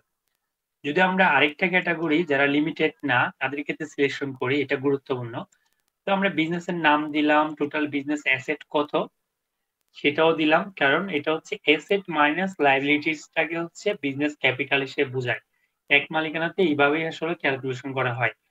তো বিজনেস লাইবিলিটিস এর পরিমাণ আমরা ধরলাম, যেহেতু 30 লাখ টাকা আমরা অ্যাসেট দেখাইছি, আমি বললাম 10 লাখ টাকা তার লাইবিলিটিস আছে, তাহলে তার বিজনেস ক্যাপিটাল হচ্ছে 20 লাখ টাকা। তো এটা হচ্ছে অ্যাসেট মাইনাস লাইবিলিটিস, সেটা হচ্ছে বিজনেস ক্যাপিটাল। তো তারপর হচ্ছে আমরা যদি একটা ক্যাপিটাল পার্টনারশিপ ফার্মে দেখাই, সেক্ষেত্রে দেখা যায় এখানে টিম থাকতে হবে, পার্টনারশিপ ফার্মে, পার্টনারশিপের নাম দিলাম এটা, আর ধরলাম সেখানে হচ্ছে আমাদের 30 লাখ টাকা ক্যাপিটাল আছে। তো এখানে অনেক বেশি হয়ে যাবে অ্যামাউন্ট, আমি এটাকে 1 লাখ টাকা দিলাম। তারপর হচ্ছে আমাদের হচ্ছে নন এগ্রিকালচার প্রপার্টি, যেখানে চাষবাস হয় না, সেটা সাধারণত দুই ধরনের, নন এগ্রিকালচার প্রপার্টি, একটা হচ্ছে advance made for non agriculture property. আপনি অ্যাডভান্স দিচ্ছেন, এখন হচ্ছে আপনি অ্যাসেটটা পান নাই, সেক্ষেত্রেও দেখা যায় আপনি হচ্ছে মানে যেটা তো আপনার সম্পদ হিসাবে দেখাইতে হবে। তারপর হচ্ছে আমরা ধরলাম এখানে এই জিনিসগুলো আসতেছে, আমরা জাস্ট কিভাবে অ্যাকুইজিশন করছি, কারণ পারচেজ হচ্ছে নিজে কিনা, আর গিফট ইনহেরিটেন্স, বাবা মা ভাই বোন আত্মীয় স্বজন থেকে যদি কেউ কিছু পেয়ে থাকে সেটা এখানে দেখাইতে হবে। তো আমরা এখানে নন এগ্রিকালচারের যদি আমরা লোকেশন কোথায় হয় এটা আমরা যা যদি একটা দেই, তারপরে হচ্ছে টাইপ অফ অ্যাকুইজিশন ধরলাম সে পারচেজ করলো, এরিয়া অফ প্রপার্টি কত, এটা সাধারণত আমরা ডেসিমালে দিতে পারি, ইউনিট অনেকগুলো ইউনিট আছে, স্কোয়ার ফিট, জমি জমা সাধারণত ডেসিমালই হয়। সেক্ষেত্রে value at the start of the income ইয়ারে কত, তারপর হচ্ছে মানে ইনকাম ইয়ার শেষে কত আমরা ধরলাম, যেহেতু আমরা অ্যাসেসমেন্ট করে নেই না, সেই হিসাবে হচ্ছে। জি বলেন।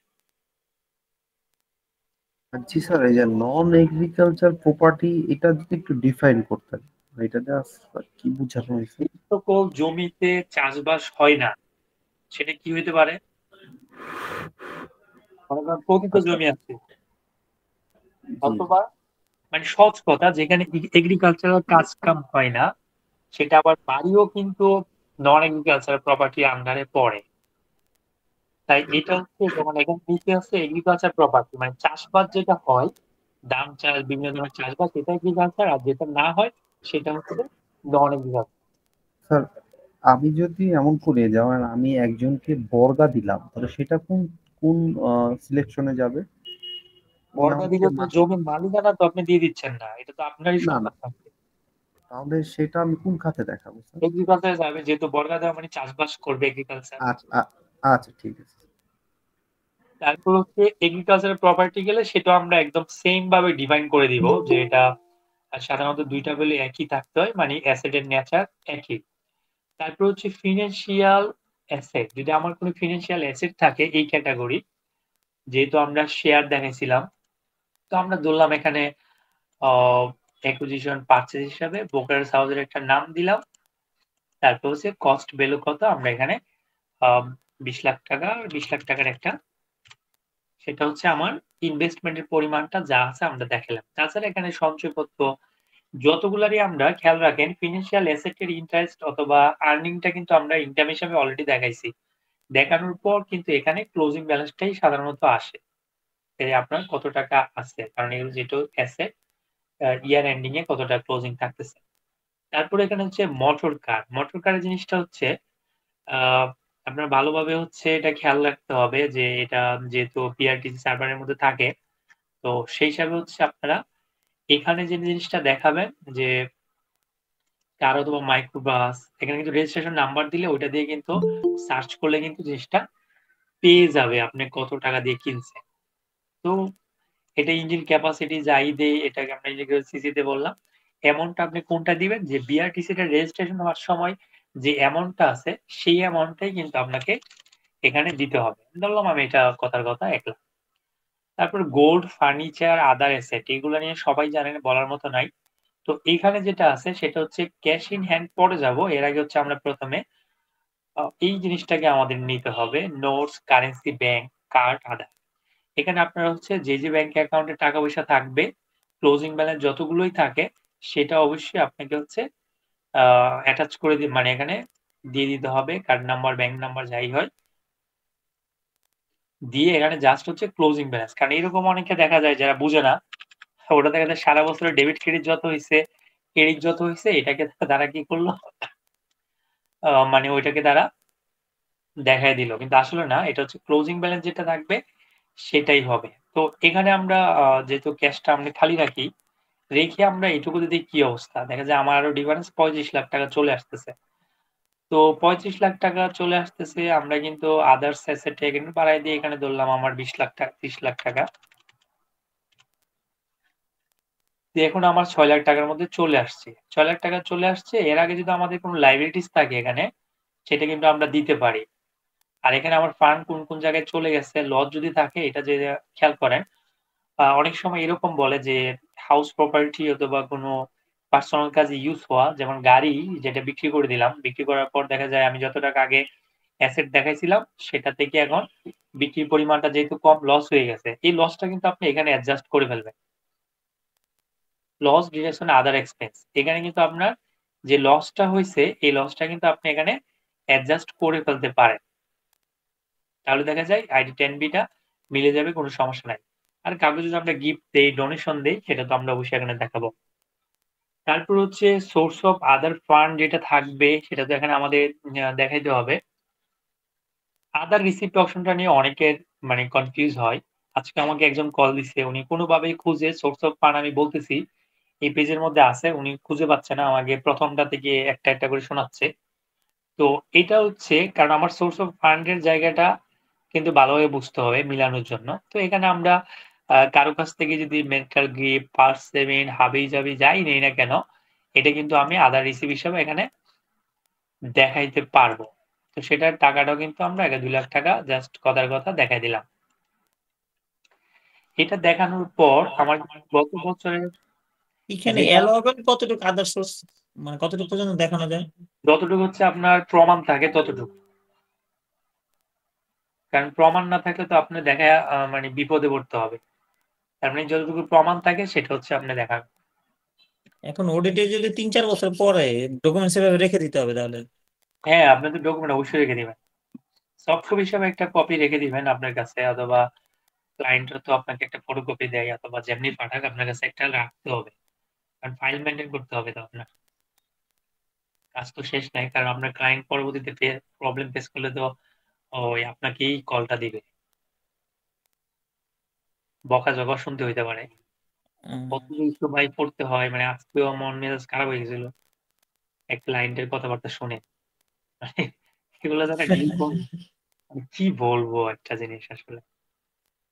যাই হোক, আজকে বলতেছি না, অন্যদিন শেয়ার করবো। মানে আসলে আমাদের পার্সোনাল ইন্টারেক্ট গুলাতে এটাই আসলে আমরা পার্সোনালি যেগুলো ফেস করি সেটা।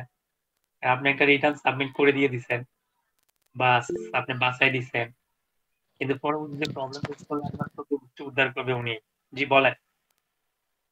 আচ্ছা রাসেল ভাই, মনে করেন সবগুলো অপশন ফিল আপ করার পর আমি সাবমিট করে দিলাম।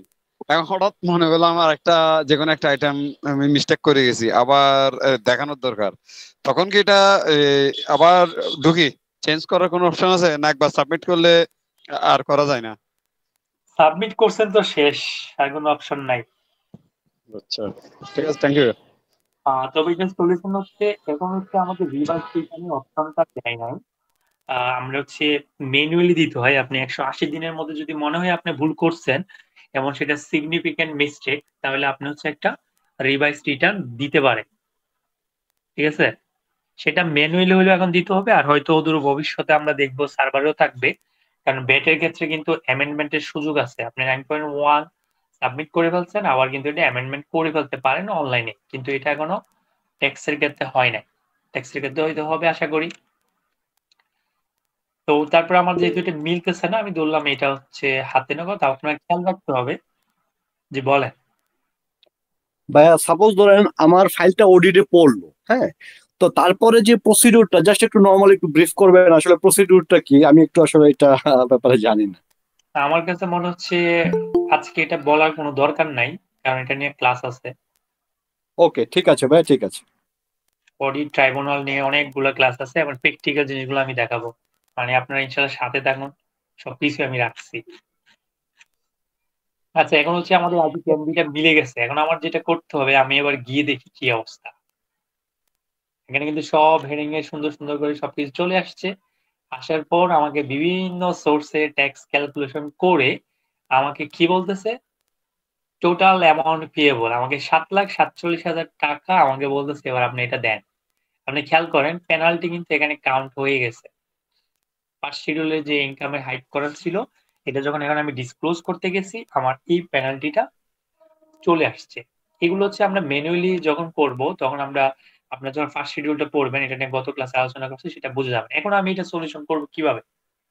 তো এখন ধরেন আমরা যেগুলো হচ্ছে মিনিমাম ট্যাক্স দেখাইছিলাম, যে একটা ফরেন ট্যাক্স একটা অপশন ছিল মিনিমাম ট্যাক্সের, এই যে এটা, না এটা না, আমরা এক্সপোর্ট ইনকামের একটা দেখাইছিলাম। তো যাই হোক, যেটা হচ্ছে আমাদের দেখানো হয়েছে সেটা আমরা কি করে নিতে হবে, আপডেট করে নিতে হবে। আমার কিন্তু 7,47,000 চলে আসছে।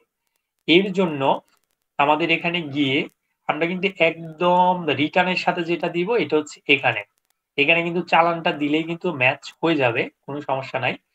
আর এআইটি ক্লেম করতে চাইলে এখানে যদি, যেহেতু আমি একটা কার্ড দেখাইছিলাম, তাহলে কার্ডের তো অবশ্যই এআইটি আছে। তাহলে এখানে কিন্তু এআইটিটা ইউনিক কি বা ট্রানজাকশন আইডিটা দিতে হবে, দিয়ে কিন্তু আপনি সার্চ করে খুঁজে বের করে নিতে হবে। তারপর যেহেতু আমার কাছে এগুলো সলিড ডাটা নাই, এই সিস্টেম কাজ করবে না, জাস্ট আমরা দেখানো।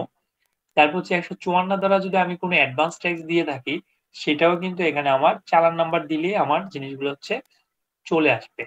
তো এখানে আমরা যদি টিডিএস ক্লেমের ব্যাপার থাকে, আমরা এটা থেকে বের হইলে স্যালারি থেকে স্যালারি, ব্যাংক থেকে ব্যাংক, এখানে যদি আমরা একটা টিডিএস এর অ্যাটাচমেন্টের কোনো দরকার হয়, সেটাও কিন্তু আমরা দিতে পারবো।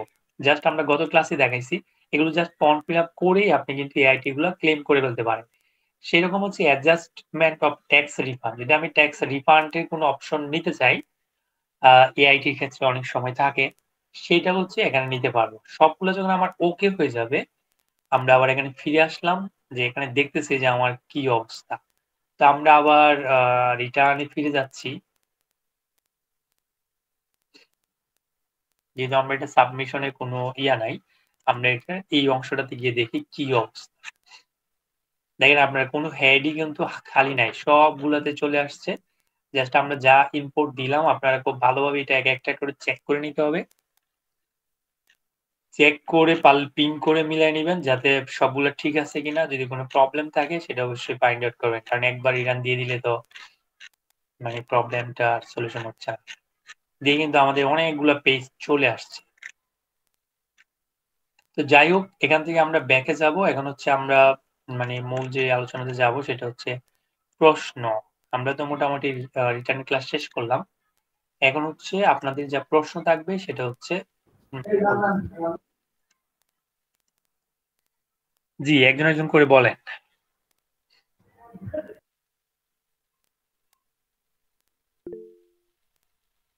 বলেন। হ্যালো। হ্যাঁ শুনতে পাচ্ছি, প্রশ্ন করেন। আচ্ছা ভাইয়া, যদি আমি সাপোজ আমি যদি 3টা ক্যান্সেল করতে চাই, এটার প্রসিডিউরটা কি? আপনার পর হচ্ছে 3 বছর ট্যাক্সেবল ইনকাম থাকা যাবে না। তারপর যদি আচ্ছা মনে হয় আপনার সামনেও কোনোদিন হবে না, এটা হচ্ছে একটা ক্রাইটেরিয়া। আরেকটা হচ্ছে আপনি পার্মানেন্ট কেউ ডিসেবল হয়ে গেছে, একটা শেষ করি ভাই। পার্মানেন্ট মনে করেন ডিসেবল হয়ে গেছে, তখনও মানে কথা হচ্ছে আপনার কোনোভাবে আর কখনো ইনকাম হওয়া সম্ভব না, যেটা হচ্ছে ডিসেবল অথবা ফিজিক্যাল চ্যালেঞ্জ, তারাও অ্যাপ্লাই করে টিমগুলো। মানে সেটা খেয়াল রাখতে হবে, টিম কখনো ডিলেট হয় না, জাস্ট ডিসেবল হয়। আপনি যে কোনো সময় আপনার এটাকে আবার অ্যাক্টিভ করতে পারবেন। আলামিন ভাই বলেন। ভাই আপনি গত ক্লাসে ছিলেন না। ভাই আমাকে একটু পারকুইজিট বিষয়কে একটু বলেন। পারকুইজিট এই বিষয়টা আসলে মানে কিভাবে? এই যে আপনি গতকাল ছিলেন না বলে আপনি পার্কভিজিট ভুলে গেছেন। গতকাল তো পার্কভিজিট নিয়ে অনেক আলোচনা হয়েছে। আচ্ছা ঠিক আছে, তাহলে আমি ক্লাসটা দেখবো না। জি আপনি আমি একটু বলতেছি, পার্কভিজিটের ব্যাপারটা হচ্ছে আপনি একটু খেয়াল করেন, মূল বেতন ছাড়া, মূল বেতন অথবা ফেস্টিভ্যাল বোনাস এগুলো ছাড়া প্রায় ম্যাক্সিমাম গুলো হচ্ছে পার্কভিজিটের আওতায় পড়ে, যেমন কনভেন্স, হাউস রেন্ট সবগুলো জিনিসই পড়ে। তো সেক্ষেত্রে আমরা স্পেসিফিক কিছু পার্কুইজিট থাকে, আমরা যে এখানে প্রসিড হই, এটা আমরা দেখাতে পারতেছিলাম। হ্যাঁ এইখানে যেমন রেন্ট ফ্রি অ্যাকোমোডেশন কনসেশনাল রেটে যদি হয়, তারপর যদি মানে ভেহিকল ফ্যাসিলিটি অথবা আদার ফ্যাসিলিটি, মানে মূলত হচ্ছে আপনার মূল বেতন আর হচ্ছে ফেস্টিভ্যাল বোনাস বা এই ধরনের কয়েকটা ছাড়া যা কিছু পাচ্ছেন সবগুলো হচ্ছে পারকুইজিট। তো এখানে আরেকটা জিনিস মনে রাখতে হয়, সেটা হচ্ছে পারকুইজিট হিসাবে আপনি যত টাকাই পান না কেন আপনার জন্য সেটা ইনকাম। আর কোম্পানি ক্ষেত্রে হচ্ছে একজন এমপ্লয়িকে সর্বোচ্চ 10 লাখ টাকা পারকুইজিট দিতে পারবে, এটা তার অ্যালাওয়েবল এক্সপেন্স হিসেবে কাউন্ট হবে। আর যদি সে 10 লাখ টাকার বেশি দেয় তাহলে বাকিটা হচ্ছে ডিসঅ্যালাউ হয়ে যাবে। তো সেক্ষেত্রে কোম্পানি চেষ্টা করে 10 লাখের মধ্যেই থাকতে, কিন্তু বিহাইন্ড দ্য সিন যারা যে অপশনটা মানুষ যারা ইথিক্যাল, তারা নৈতিকতা আছে, তারা হয়তো ফিল আপ করে এটা করে না, যে নন ক্যাশ বেনিফিটের বাইরেও ক্যাশ বেনিফিট থাকে। অনেকে দেখা যায় আপনারা যারা কর্পোরেটর আছেন এরকম একটা প্র্যাকটিস থাকে, কেউ স্যালারি ব্যাংকে নিচ্ছে একটা, আবার তারা স্পেশাল কাজ বিভিন্ন কাজে আবার ক্যাশিও নিচ্ছে। তো এই জিনিসগুলো কিন্তু এক একটা পারকুইজিট, মানে বেতনের অতিরিক্ত জিনিস কিন্তু ওইটা চলে আসতেছে। তো এরকম করে মানে মূলত পারকুইজিটের শেষ নাই, যত রকমের বেনিফিট। আপনার বাসায় যদি কোনো একটা কামলা নিয়োগ দেয়, কামলার বেতন যদি কোম্পানি দেয়, এটাও কিন্তু আপনার পারকুইজিটের আওতায় পড়তেছে। তার মানে পারকুইজিট শেষ নাই। এটা নিয়ে আলামিন ভাই ওই 3 নাম্বার ক্লাসে যখন আমরা স্যালারি হেডিং হবে ওখানে আলোচনা হবে, আর ওখানে দেখানো হবে। ঠিক আছে, থ্যাংক ইউ। আর কারো কোনো প্রশ্ন? জি ভাই, আরেকটা কোশ্চেন আমার, আমি যদি সাপোজ লেটস সে আমার ট্যাক্স জোনটা আমি চেঞ্জ করতে যাই, এটার প্রসিডিউরটা কি? অ্যাপ্লাই করতে হবে সার্কেলে। হচ্ছে আপনার নরমাল প্রসিডিউর হচ্ছে সার্কেলে আপনি অ্যাপ্লাই করবেন তখন কার্যকর হবে যখন আপনার লাইবিলিটিস নাই। লাইবিলিটিস বলতে মনে করেন আপনার কাছে ওই সার্কেল বকেয়া কর পাবে, তখন সে তার ফাইল ছাড়তে চাইবে না। যদি এগুলো সব ক্লিয়ার থাকে আপনি ইজিলি অ্যাপ্লাই করলে ওনারা সার্কেল চেঞ্জ করে দিবে। আচ্ছা বুঝতে পারছি, থ্যাংক ইউ ভাইয়া। হ্যালো। জি শুনতে পাচ্ছি, বলেন। আমাদের তো অনেকেই মানে যারা গোল্ডের ভ্যালু আগে পুরানটা তো দেখায়নি, হ্যাঁ, এখন যদি গোল্ডের ভ্যালু দেখাতে চায় সেক্ষেত্রে তো অ্যাসেট বেড়ে যাবে, সেক্ষেত্রে সে অ্যাসেটে গোল্ডের ভ্যালুটা বসাবে আর আদার রিসিপ্টে যদি সেই সমপরিমাণ অর্থ দেখায় তাহলে কি কোনো চ্যালেঞ্জ ফেস করবে? এটা খুব একটা চ্যালেঞ্জ না, তবে আমরা যে পরামর্শটা দিয়ে থাকি যারা হচ্ছে আগে জিরো দেখায় আসছে ওরা জিরো দেখানোটাই বেটার, কারণ এটা যেহেতু আবার ফান্ড অ্যাটাচ করতে হবে, সোর্স অফ ফান্ড, তাহলে এটা কোনো ইস্যু না। মানে আপনি জিরো ফাইলে জিরো বসায় দিবেন। আচ্ছা, কারণ দেখা যাচ্ছে যে অনেকে আসলে বুঝে হোক না না বুঝে হোক অনেকে 40 ভরি 70 ভরি 60 ভরি গোল্ড দেখায় রাখছে, ভ্যালু ওরা আননোন। এটা আপনার অনেক এটা একটা বুঝে দিচ্ছে, আপনি বলতেছেন যে বুঝে দেয় না, অনেক বুঝে দিছে। ওদের জ্ঞান আপনার আমার থেকে অনেক বেশি। কারণ কি এখন জানেন, তারা যখন আমাদের কাছে আসছে তখন আসলে আমরা 70 ভরি গোল্ড আপনার মতো একটা মানুষের কাছে কিভাবে থাকে? তখন ওরা কিন্তু যুক্তি দিবে, ভাইয়া কে যে এদেরকে পরামর্শ দিছে আমি এরকম ফেস করছি, যে বলবে যে গোল্ড বিক্রি করে ফ্ল্যাট কিনে ফেলছে। তখন এখন আমরা তো পড়ছি বিপদে, যেহেতু আমরা তাদেরকে একটা সুপরামর্শ দিতে হবে, আমরা তো আইনের মধ্যে থেকেই দিব, কারণ তাই আইন এমন কোনো বুদ্ধি দিব না এই আশা করি। পেশাটা হচ্ছে সুপরামর্শের, মানে ডে বাই ডে আমি যতটা যে দেখতেছি অনেকটা সুপরামর্শ জায়গা থেকে কুপরামর্শ গুলাই ভালোভাবে নেয়। মানে এটা সেটাই। সাময়িক ভাবে নেয় বা মানুষ ওইরকম পরামর্শ দেয়। আপনি একটা ফি দাবি করলে একটা ফি যে দিতে হয়, এটা গততেও ভাইয়া বলতেছিল, আসলে ফি যে একটা দিতে হয় এটাও মনে করে যে 4-5 কাগজের লাগিয়া এটা নিয়ে আবার ফি দিতে হয় বা এটা এত টাকা দিতে হয়। কত ইস্যু যে আসে, আর আপনি মন মতো না করে দিলে সমস্যা, মন মতো করে দিছেন আটকা পড়লে আপনার 14 গোষ্ঠী উদ্ধার করবে। মানে কত কিছু যে এটা হবে ভাই। ওই যে ঠিক আমাদেরও এক কলিগের এরকম 500 টাকা দিয়ে মানে 1000 টাকা দিয়ে তার রিটার্ন ফাইল করে, তো তার মা রিটার্ন ফাইল করতে গিয়ে ভুলে তার অ্যাকাউন্টের স্টেটমেন্টও সে অ্যাটাচ করে দিছে। এখন অনেকদিন ইনকাম ট্যাক্স চিঠি দিছে তাকে, চিঠি দেওয়ার পরে সে কোনো রেসপন্স করে নাই, পরে কেস হয়েছে হিয়ারিং এ, তাকে 60 লাখ টাকা ট্যাক্স জরিমানা করছে।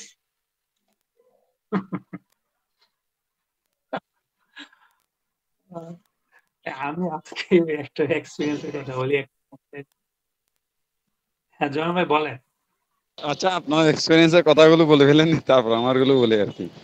আমি বলতে চাচ্ছিলাম যেটা হচ্ছে, কারণ আমি তো অনেক কাজ করি আর আমি সাধারণত কমপ্লেক্স ফাইল নিয়ে কাজ করি। আমি নর্মাল ফাইল নিয়ে আমার বন্ধু বান্ধব আত্মীয় স্বজন ছাড়া অন্যদের ওইরকম কাজ করি না, যেটা আপনাদের সামান্য টাকার ওইগুলো আমি ইগনোর করি। তো দেখা যায় এই কারণে আমার কাছ থেকে যেটা শুনলে সব কমপ্লেক্স কথাবার্তাই থাকবে, তাই মানে শুনলে এটা লার্নিং এর ব্যবস্থা থাকবে। তো মনে করেন আমি একটা রিটার্ন দাঁড় করায় ফেলছি যে এটা 5 টাকা অ্যাসেট দেখায় এটা দেখানো যায়। তো আজকে ক্লায়েন্টে কল দিয়ে বলতেছে সে আরো অনেকের সাথে কথা বলছে, মানে আমি সব প্রসিডিং করছি, জাস্ট রিটার্নটা সাবমিট করবো।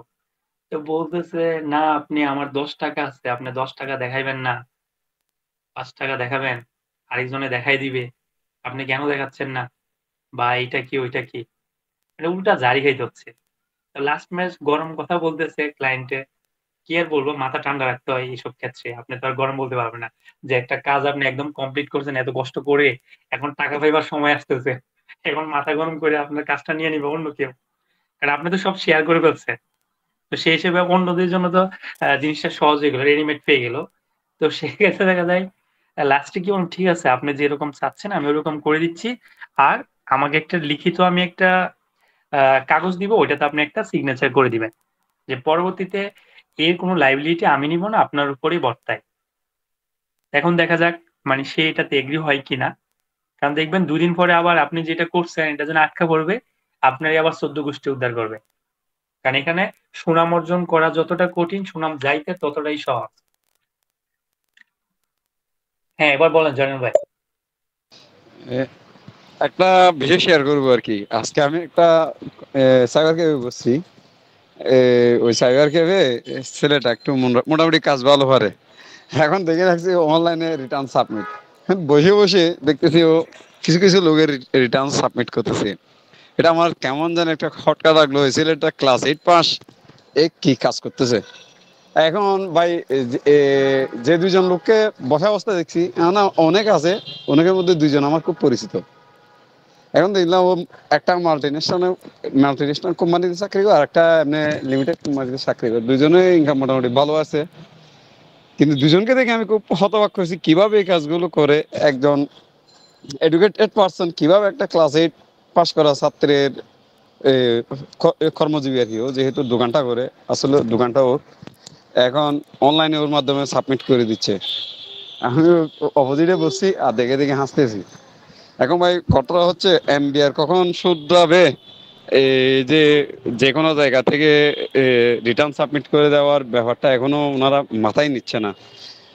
এই ব্যাপারটা যদি এরকম হইতো, ধরেন যারা আইটিভি আছে, আইটিভির একটা রেজিস্ট্রেশন নাম্বার আছে, ওই রেজিস্ট্রেশন নাম্বার দিয়েই সার্ভারে ঢুকতে হবে, ওইরকম একটা যদি সিস্টেম করা যাইতো আর কি, তাহলে ক্লায়েন্টেরও উপকার হইতো, এনবিআরও আমার মনে হচ্ছে উপকার হইতো। কিন্তু এই জিনিসটা আমি ইঞ্জিনিয়ারিং ইনস্টিটিউটে বলে আসছিলাম, বা একটু বলি না, আমি এই জিনিসটা আমি ইঞ্জিনিয়ারিং ইনস্টিটিউটে বলে আসছিলাম যখন আমাদের 2017 সালে। ছিল ভালো হতো। জি, হ্যালো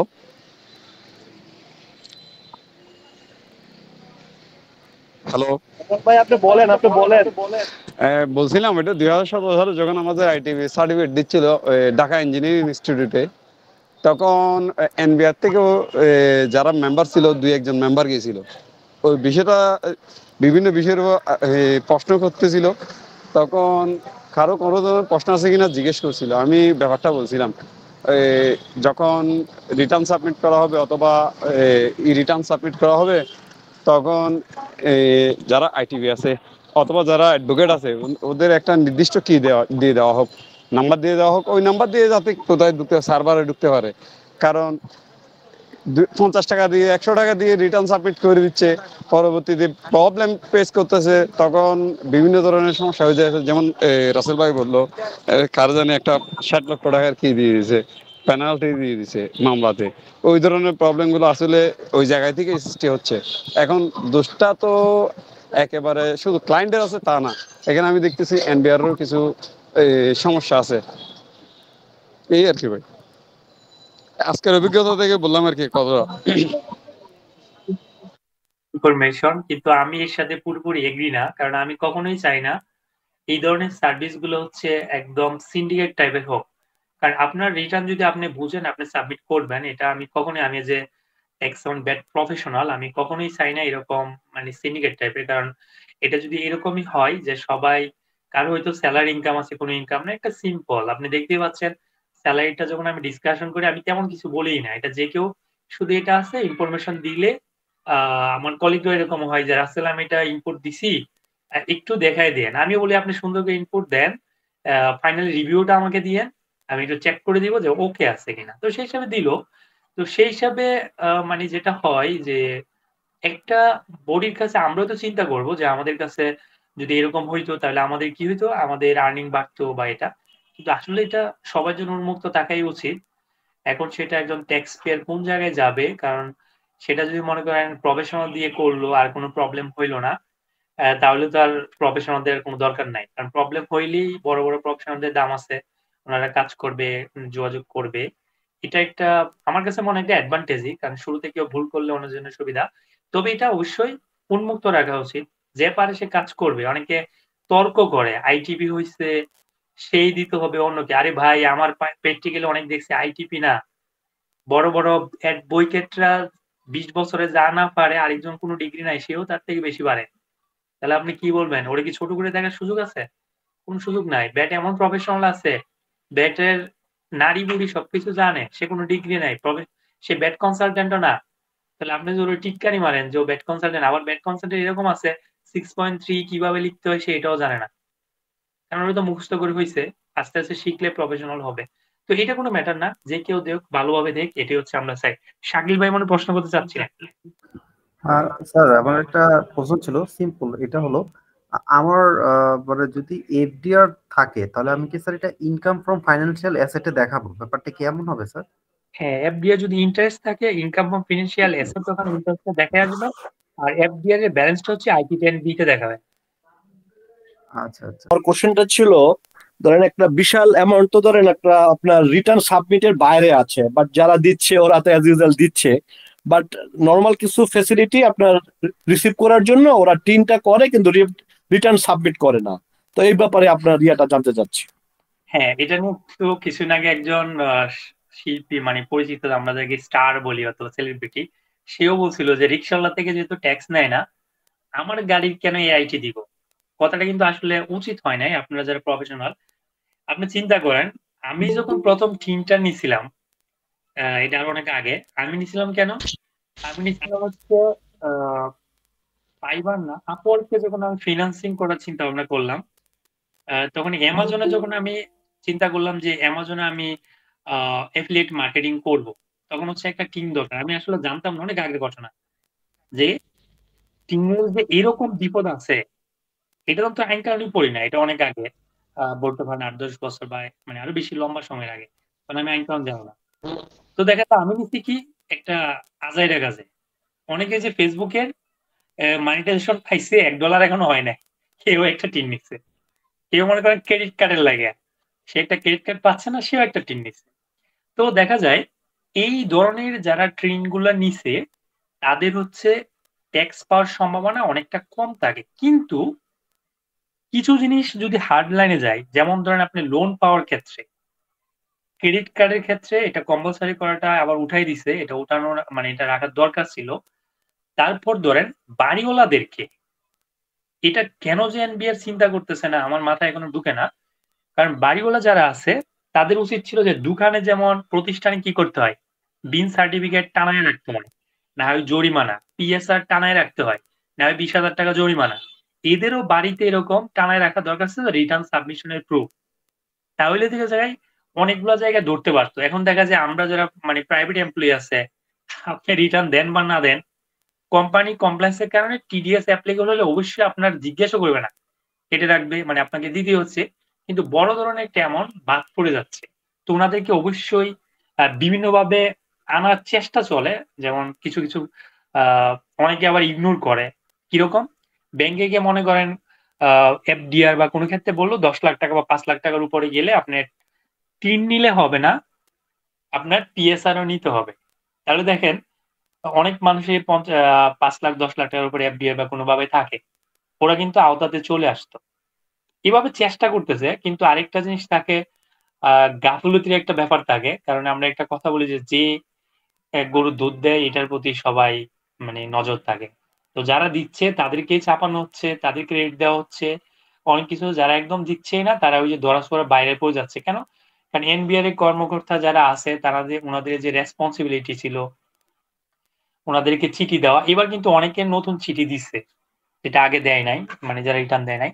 সবারই চিঠি দেওয়া, খোঁজখবর নেওয়া যে আপনি কেন টিন খুলছেন, কি কাজে লাগতেছে। যদি মনে হয় যে মিস্টেক, বাই মিস্টেক ও জানে না, ওর ইনকাম নেই, তাকে রিমুভ করে ডিঅ্যাক্টিভেট করে দেওয়া, তাহলে হইতো। কারণ অনলাইনে হওয়ার কারণে আপনি দেখেন এবার প্রচুর পরিমাণে রিটার্ন পড়ছে, কিন্তু ম্যাক্সিমাম রিটার্ন জিরো রিটার্ন। একটা অসুবিধা। কিন্তু সবাই সুন্দর করে করে একটা একটা চিঠি খাবে, মানে এটা হবে এক সময়। কিন্তু এটা আসলে অথরিটি যারা আছে তাদের উপরই, মানে ওনাদের জোর ইচ্ছার উপর নির্ভর করে। হ্যাঁ, পরের প্রশ্ন।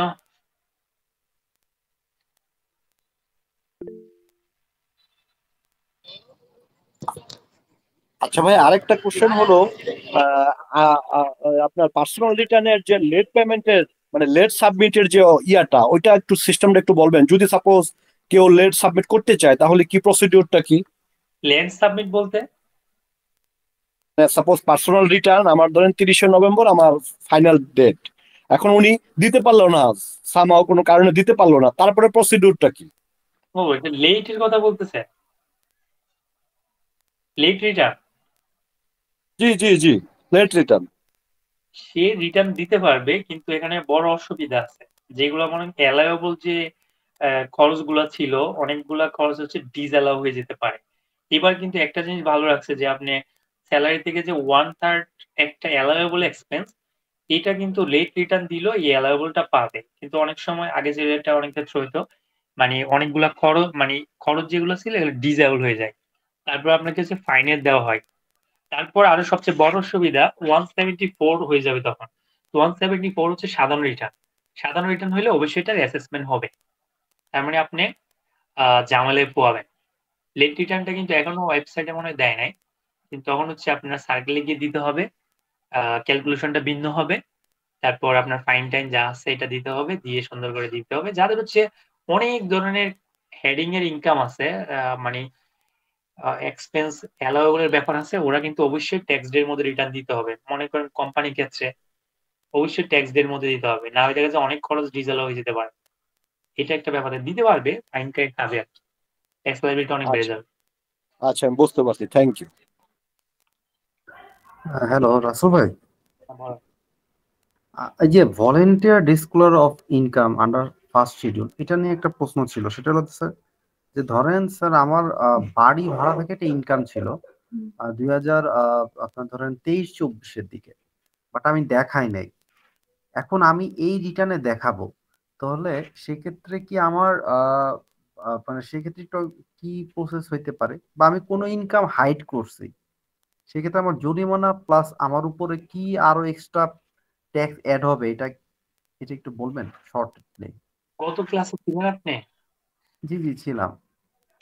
এটা জাস্ট আমরা এরকমই বলছি, যেমন এটাতে ভলেন্টিয়ার ডিসক্লোজার করলে আপনার রেগুলার এই বছরের যে ইনকাম প্লাস যত টাকা হচ্ছে আপনি ডিজেলা করছেন, ওইটা কিন্তু আপনাকে ইয়ার বাই ইয়ার দেখাইতে হবে। মনে করেন আপনি 5 বছর ধরে ইনকাম হাইড করছেন, তো আপনি 5 বছরে কিন্তু ইয়ার বাই ইয়ার 5 বছরের ইনকামটা গণনা করতে হবে।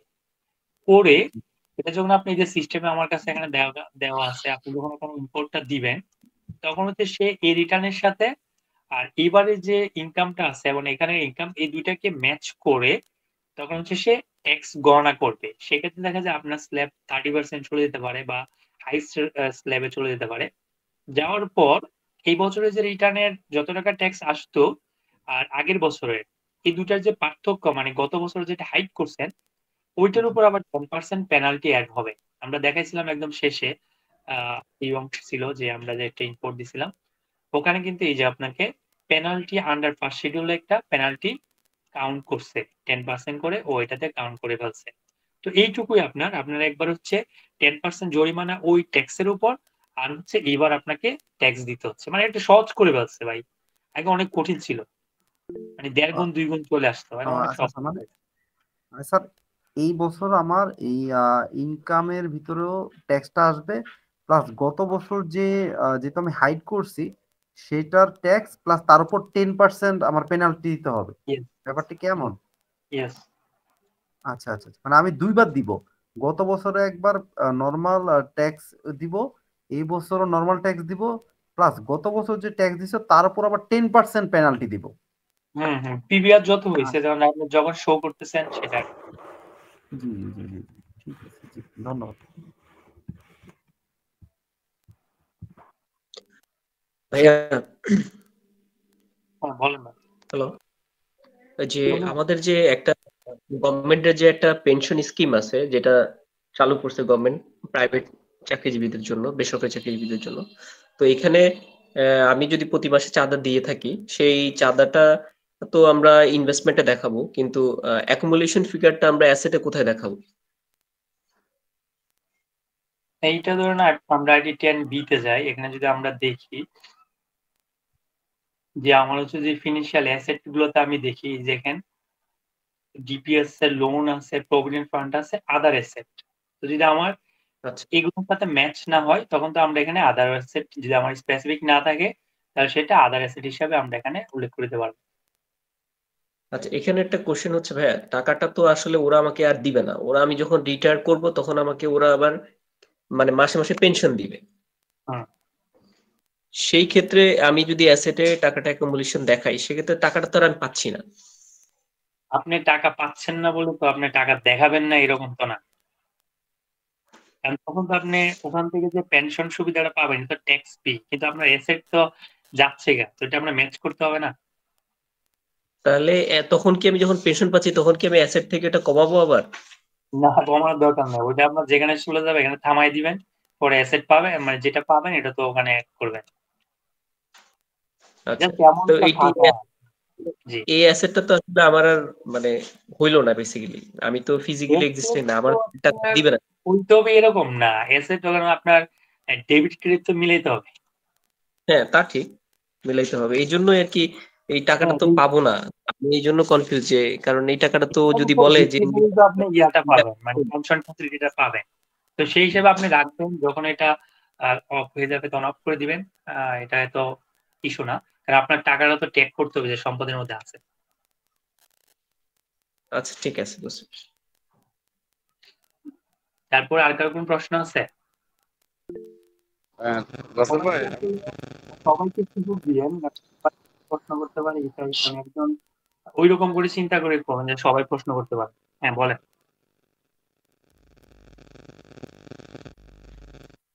ইকবাল ভাই বলেন।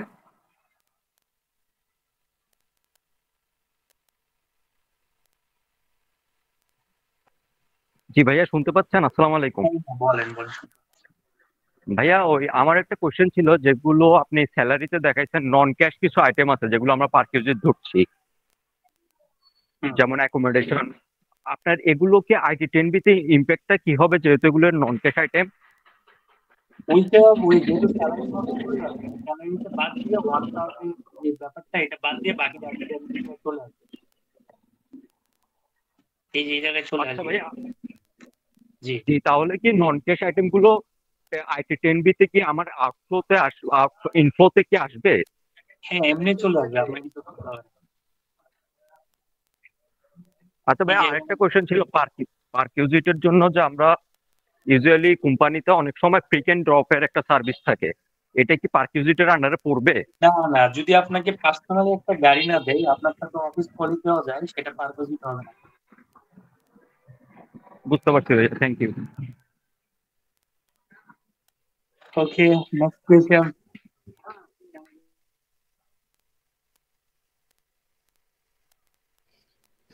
হ্যালো, আমি একটা কোয়েশ্চেন করি রাসেল ভাই। বলেন না।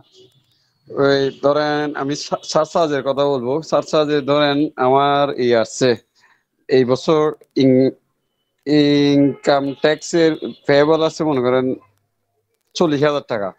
এখন আমার একটা নেট অ্যাসেট আছে 3 কোটি টাকার। এখন কি আমি যে সার্চার্জ যে পার্সেন্টেজটা ধরবো ওইটা কি ওই 40,000 টাকার উপর ধরবো না টোটাল নেট অ্যাসেটের 3 কোটি টাকার উপর ধরবো? কোনটার উপর আসলে অ্যাপ্লিকেবল হবে?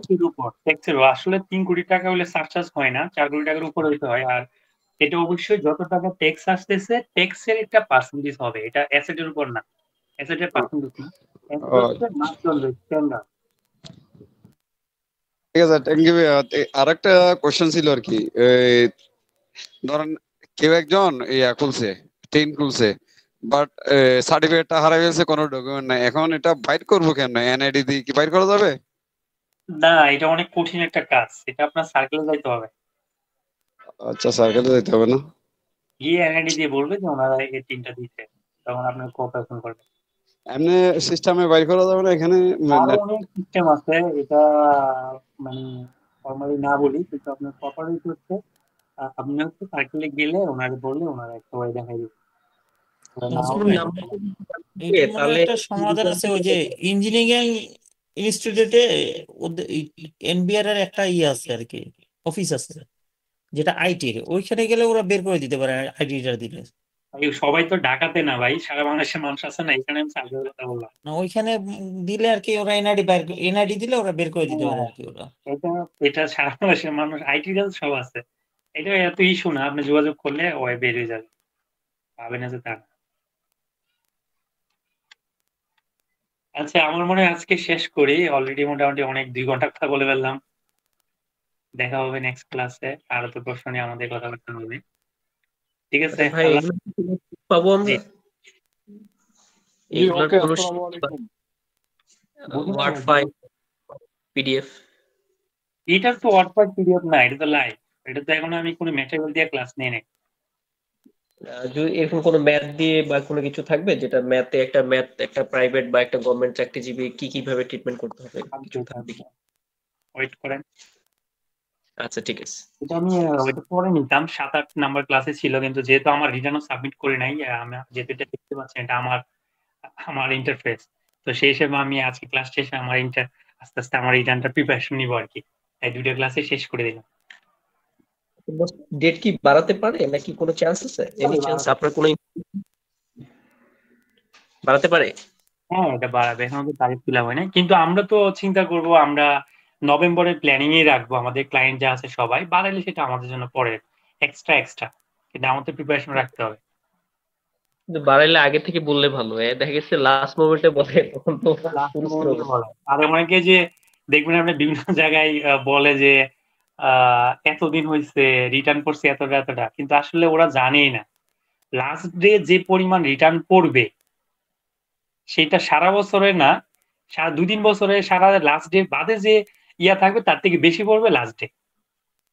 ঠিক কিন্তু বুঝতে হবে বড় বড় যেগুলা ট্যাক্স পেয়ার ওরা একদম ফাইনাল মোমেন্টে লাস্ট ডে, আমি নিজে 5টা বাজে অফিস বন্ধ করে চলে গেছে, সেই জায়গায় কেউ আসলে যে ইয়া করে ঝাড়ুটারও দেয়, ওইটাতে টাচ করে মানে রিটার্ন সার্কেলে ফেলছি লাস্ট ডে। ওটা বিরাট বড় আবার অঙ্কের ট্যাক্স। লাস্টের দিন তো সার্ভারও দেখা গেছে ডাউন হয়ে যাবে।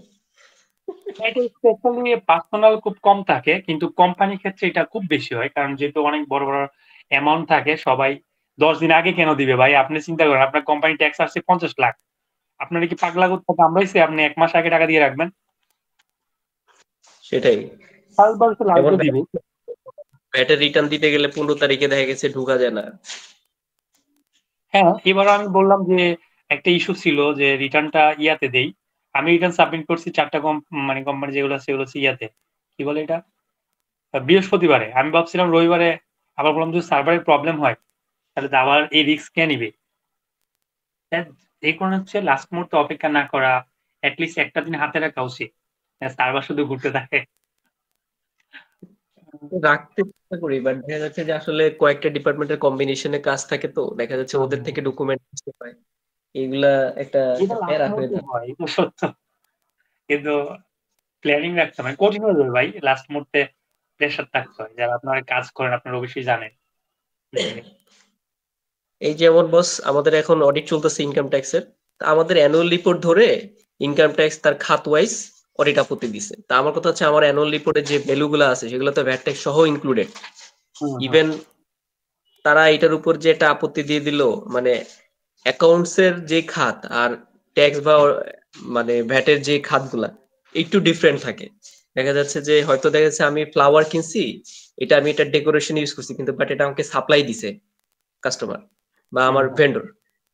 আমি তো আমার অ্যাকাউন্টসে হেড দেখাইছি ডেকোরেশন, কিন্তু এটা তো ওই ডেকোরেশন না। বেসিক্যালি এই ডেকোরেশনটা তো হচ্ছে লাগে আমি ফ্লাওয়ার কিনছি, আমার অফিস ডেকোরেশন করছি, আমি নিজে করছি। ফ্লাওয়ার কিনছি সাপ্লায়ারের কাছ থেকে, ডেকোরেশন করে আমি যখন এটা অ্যাকাউন্টসে দেখাইছি তখন আমি দেখাইছি যে এটা ডেকোরেশন চার্জ। কিন্তু ভ্যাট অফিস বা ট্যাক্স অফিস তখন তারা কি করছে, এটা ডেকোরেশন চার্জ হিসেবে ট্রিট করতেছে। ডেকোরেশনের যে ভ্যাট জিনিসটা জানেন, কিন্তু কিন্তু আপনি এটাই মানে হেড গুলা এগুলো কিন্তু আপনার চিন্তা ভাবনা ভালো লাগছে, কারণ এই ধরনের আলোচনা গুলো ফলপ্রসূ। তো এই জিনিসগুলো তখন এক্সপ্লানেশনের জায়গায় আসে, কারণ আপনি যদি হেডিং ব্যবহার করতেছেন তখন কিন্তু আপনার মনে করেন আপনি দিলেন এন্টারটেনমেন্ট এক্সপেন্স, এটার ভিতরে মনে করেন বিমানের টিকিট দিতেন, তাহলে ব্যাপারটা কি হইলো যে আপনি তো হেডিং ক্রিয়েট করছেন এন্টারটেনমেন্ট, কিন্তু বিমানের টিকিট আপনি এটা দিবেন কেন? তাহলে এটা আপনার দোষ। বিলে তো কপি থাকবে, তো বিল দিলে তো এটা কপি থাকবে না। প্রথমে তো এটা দেখবে না আপনার এফএস এ কি যাবে, এফএস এ তো এন্টারটেইনমেন্ট এক্সপেন্সটা যাচ্ছে একটা হেডিং, তো থাকবে ডিটেইলস তো অনেক কিছুই থাকবে, তো ওই সমস্যা। তারপরে ওরা যে আমার অডিট রিপোর্ট দিয়ে যে আমাকে একটা দাবি করলো, এখন তো আমার এমন একটা অবস্থা হয়েছে যে আমি চোর, আমাকে প্রমাণ করতে হবে আমি নির্দোষ। অডিট ব্যাপারটা এমন, যেমন স্যার আমাদের তো এমনি অডিট দেয়, ভিডিএস এর অডিট, এই অডিট দেয়, তখন আমাদের তো স্যার এই যে একটা এক্সেল শিট মেনটেন করে প্লাস ডকুমেন্টেশন গুলো নিয়ে যেতে হয়, যে আমার এই খাতে আসছে, এই খাতে আসছে, বিলটাও নিয়ে যেতে হয়। এখন ছোট ট্রানজাকশন হলে তো সমস্যা নেই, এখন যদি কারো বছরে যদি 100-200 কোটি টাকা রেভিনিউ হয় সেক্ষেত্রে তো 5 বছর 2 বছর অডিট হলে তো অনেক।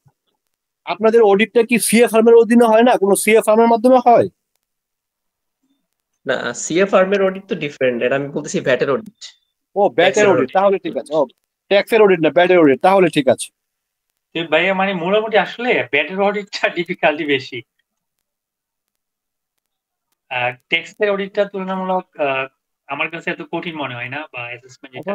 রাসেল ভাই ভ্যাটের অডিটটা কি বেসিক্যালি কি হয় জানেন, ফাইন্যান্সিয়াল স্টেটমেন্ট দইরা বলে আপনি এটা ভ্যাট দিবেন না, দিবেন না, এটা দিয়ে আপনি আসেন শুনানির জন্য আসেন, একটা ভ্যাট ধরায় দেয়। এটা আসলে বিশাল একটা প্রবলেম।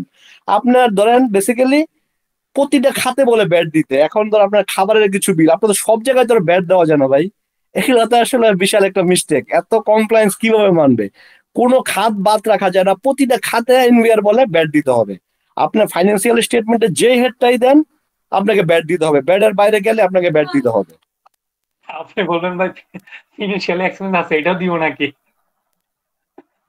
তারপরে বস আবার দেখেন আমাদের এফএস এ তো প্রভিশন থাকে, অ্যাক্রুয়ালস থাকে, এন্ড অ্যাক্রুয়ালস এর উপর কি আমার ভ্যাট ট্যাক্স হবে কিনা এটাও একটু কথা। এখন আমার তো ওইখানে অ্যাক্রুয়াল সহ দেখানো আছে, এখন তারে আমার আইডেন্টিফাই করতে, এখন ভ্যাটের লোকজন অ্যাক্রুয়ালসও বুঝে না, এখন অ্যাক্রুয়াল যদি না বুঝে অ্যাক্রুয়ালস কি জিনিস তারা আমার আবার বুঝাইতে হয়, তখন সে আবার বলে যে অ্যাক্রুয়ালস তাহলে আপনি আলাদা করে দেন। এই যে মানে একটা ভাই এখানে কমপ্লেক্স কি এখানে আপনি চিন্তা করেন, ওখানে কি প্রফেশনালরা গেছে, ওরা এত বুঝবে কেমনে?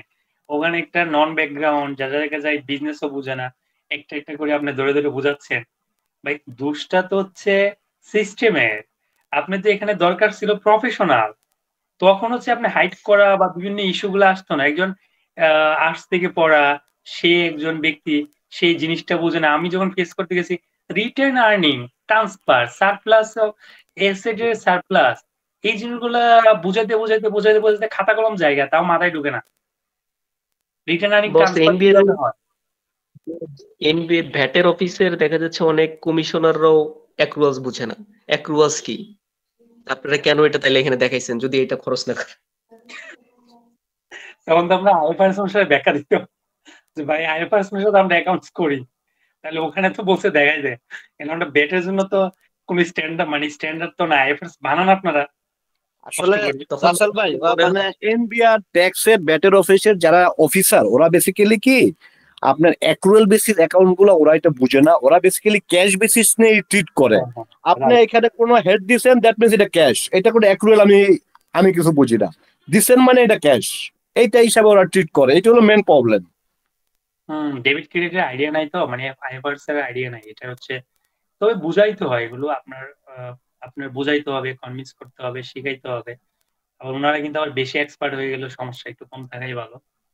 তখন যাইসা সব কারণ ওনারা তো সমস্যা হচ্ছে, ওনারা বুঝলে তো সমস্যা ছিল না, ওনারা তো খাম চায় বস, আমরা তো খাম দিতে পারি না। দরকার একদম না বুঝলে।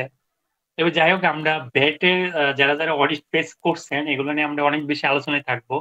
কারণ আপনি যেটা বলছেন, যেহেতু ওনাদের কাছে আমরা একটা অডিট রিপোর্ট প্রতি মানে 6 মাসের মধ্যে দিয়ে দিতে হয়, তো যখন আমরা 6 মাসের মধ্যে দিয়ে দেই তখন কিন্তু এই যে যেটা ফেস করতে হয় আপনাকে হেডিং ধরে ধরে, আর এটা টিডিএস বিডিএস কমপ্লায়েন্স পুরোপুরি করাটা এতটা সহজ না, অনেক কিছু আছে। কারণ সবচেয়ে ডিফিকাল্ট হচ্ছে আপনি যার কাছ থেকে ট্যাক্স কাটবেন বা অ্যাডজাস্ট করবেন, ও যদি না চায় কিন্তু আপনি তার সাথে ট্রানজাকশন করতে হচ্ছে। ব্যাটের আইনে নিষেধ করে দিছে করবেন না, কিন্তু এভাবে কি ব্যবসা চলবে? সেটাই আসলে রাসেল ভাই ওরা কি বেসিক্যালি আপনি ধরেন ওরা আপনার চিন্তা করে আপনি মানে ব্যাটে সেল করেন না, এটা হলো ওদের মেন মাথায় থাকে, এই জন্য আপনাকে বিলিভ করে না। মানে এই পার্টি আছে মানে সে ব্যাটে সেল করে না, সে এখানে নন ব্যাটের আইটেম গুলো দেখায় না, মানে খালি আপনার ব্যাটের যে আইটেমটা দেখায় যার কারণে বিভিন্ন কোশ্চেন হয়, ওরা বিলিভই করে না, এইটা হলো মেন প্রবলেম। তাও কাজ করতে হয় সবাইকে, আমরা এই প্রফেশনাল যারা আছি অনেক কিছু অনেক ভাবে ম্যানেজ করতে হয়, কথা দিয়ে যেভাবে করতে হয় কাজ তো চালা যেতে হয়। বস দিন শেষে তো ম্যানেজমেন্ট বলে কি আমি তো ভ্যাট ট্যাক্স সবই প্রপারলি দিই, তাইলেও কেন আপনার অটোটি আপত্তি আসতেছে, তখন কি বলবো বলেন? একটা ভালো সলিউশন আছে, আপনি যখন ইয়ার এন্ড হবে তখন হচ্ছে আপনি টিডিএস বিডিএস এর একটা সামারি তৈরি করবেন, তৈরি করে বলবেন যে আমরা এতটুকু কমপ্লেন্স করছি, এতটুকু কমপ্লেন্স করতে পারি নাই, এবার এটা আপনি কমপ্লেন্স করে দেন। তখন তো ম্যানেজমেন্টে বুঝতে পারবে যে আসলে এই সমস্যা। কারণ আপনি তো কমপ্লেন্সের দায়িত্বে আছেন, কিন্তু পুরোটা যদি কোম্পানি বিভিন্ন কারণে না করতে পারে তখন তো এটা আপনার উপর, মানে আপনি কি করবেন? আপনি কি নিজ পদে টাকা দিতে পারবেন? ওইটাই আসলে তো এই যে এই ধরনের অডিটের জন্য কোনো আলাদা করে লাইবিলিটি ক্রিয়েট করি না, যে এই ধরনের একটা অডিট হলে আমাদের একটা অ্যামাউন্ট দিতে হবে বা কিছু একটা। আমরা চেষ্টা করি যে ভ্যাট ট্যাক্সটা যথাযথ কমপ্লেক্স করেই কাটার চেষ্টা করি, যে 100% একদম কমপ্লেক্স। আপনি যেটা কাটছেন এটা তো আপনি স্ট্রং ফাউন্ডেশন আছে, আপনি যারা হচ্ছে ট্যাক্স বেটের আওতায় আসতেছে না তাদের গুলো নিয়ে আপনি বিপদে আছেন না। কিন্তু ইন্ডাস্ট্রি বেসে আপনি ভাবতে পারবেন না, কোন কোন ইন্ডাস্ট্রি 40%, 30% চাইলেও কাটতে পারতেছে না কোম্পানি। এটা কি করবে? এটি কোম্পানি যদি নিজের প্রফিট থেকে দেয় তার এক্সপেন্সটা কিরকম বাড়তেছে? তারপরে দেখেন বস, অনেক সময় মূসক 6.3 দেয় যেসব সাপ্লায়ার, দেখা যাচ্ছে আসলে তারা 6.3 যেটা দিচ্ছে এটা ফেক, এটা আসলে কোনো বেসিস নাই। কিন্তু আমার ডকুমেন্টটা তো 6.3 হবে, আমি তাকে যখন রিবেট নিব আমি তখন 6.3 দিয়ে নিব। এখন সে 6.3 ভ্যাট দিল কিনা এটা দেখার দায়িত্ব তো আর আমার না, এটা তো দেখবে এনবিআর। কিন্তু সেটা বলে যে আপনি এটা কেন চেক করেন না যে সে ভ্যাট দিচ্ছে কিনা। তাই আমি বললাম যে ভাই এটা আমি কিভাবে চেক করবো তার কাছ থেকে, তাকে যদি আমি বেশি প্রেশার দেই সে আমার সাপ্লাই দিবে না। কারণ আইনে তো আপনি লিগেল, আপনাকে আইনে বলা হয়েছে আপনি এটা মূসক ফর্ম পাইলেই হইল, সে দিছে কিনা আছে রেসপন্সিবিলিটি আপনি আদায় করে, মানে এনবিআর এর রেসপন্সিবিলিটি যাচাই করা। এটা তো আপনি কেন জানবেন? আপনি ফর্ম পাইছেন ওকে, 6.3 চলে আসছে, এভরিথিং ইজ ওকে। কিন্তু ওই যে 6.3 এই ভ্যাট দিছে কিনা, আপনি তাহলে ভ্যাট কাটেন নাই কেন? আমি বলছি আমি 6.3 পাইছি, সে আমাকে ভ্যাট দিছে, আমি তার ভ্যাট কাটবো কেন? বা যদি তাই 43টা সেবার মধ্যে না থাকে। তো এই ধরনের সমস্যাগুলো আমরা আসলে ফ্রিকোয়েন্টলি ফেস করি। এটা কি করবেন, মানে যারা হচ্ছে 15% এর নিচে ব্যাট দেয়, যদি আজকে ব্যাটের ক্লাস না, সেক্ষেত্রে আপনি একটু যাচাই করে নেবেন ওকে রিটার্ন দিচ্ছে কিনা। যদি না দেয় টাস করে বিডিএস কেটে দিবেন।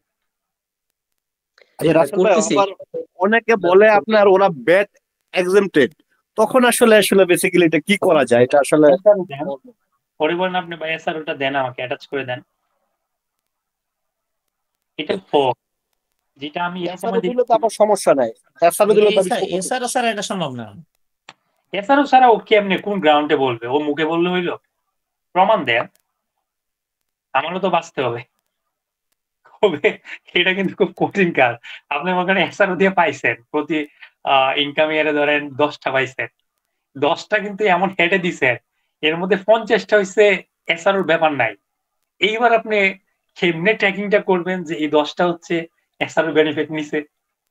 আপনি বুঝছেন অবস্থাটা? রাইট। কত ধরনের প্রবলেম ফেস করতে হয়।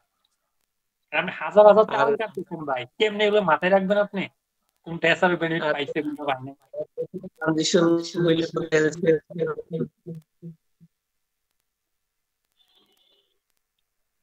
আচ্ছা ভাইয়া, আজকে রেখে দেই, কালকে অফিস আছে আর ভিডিওটা আপলোড করতে হবে, তাহলে পরে কথা হবে। Thank you very much. G.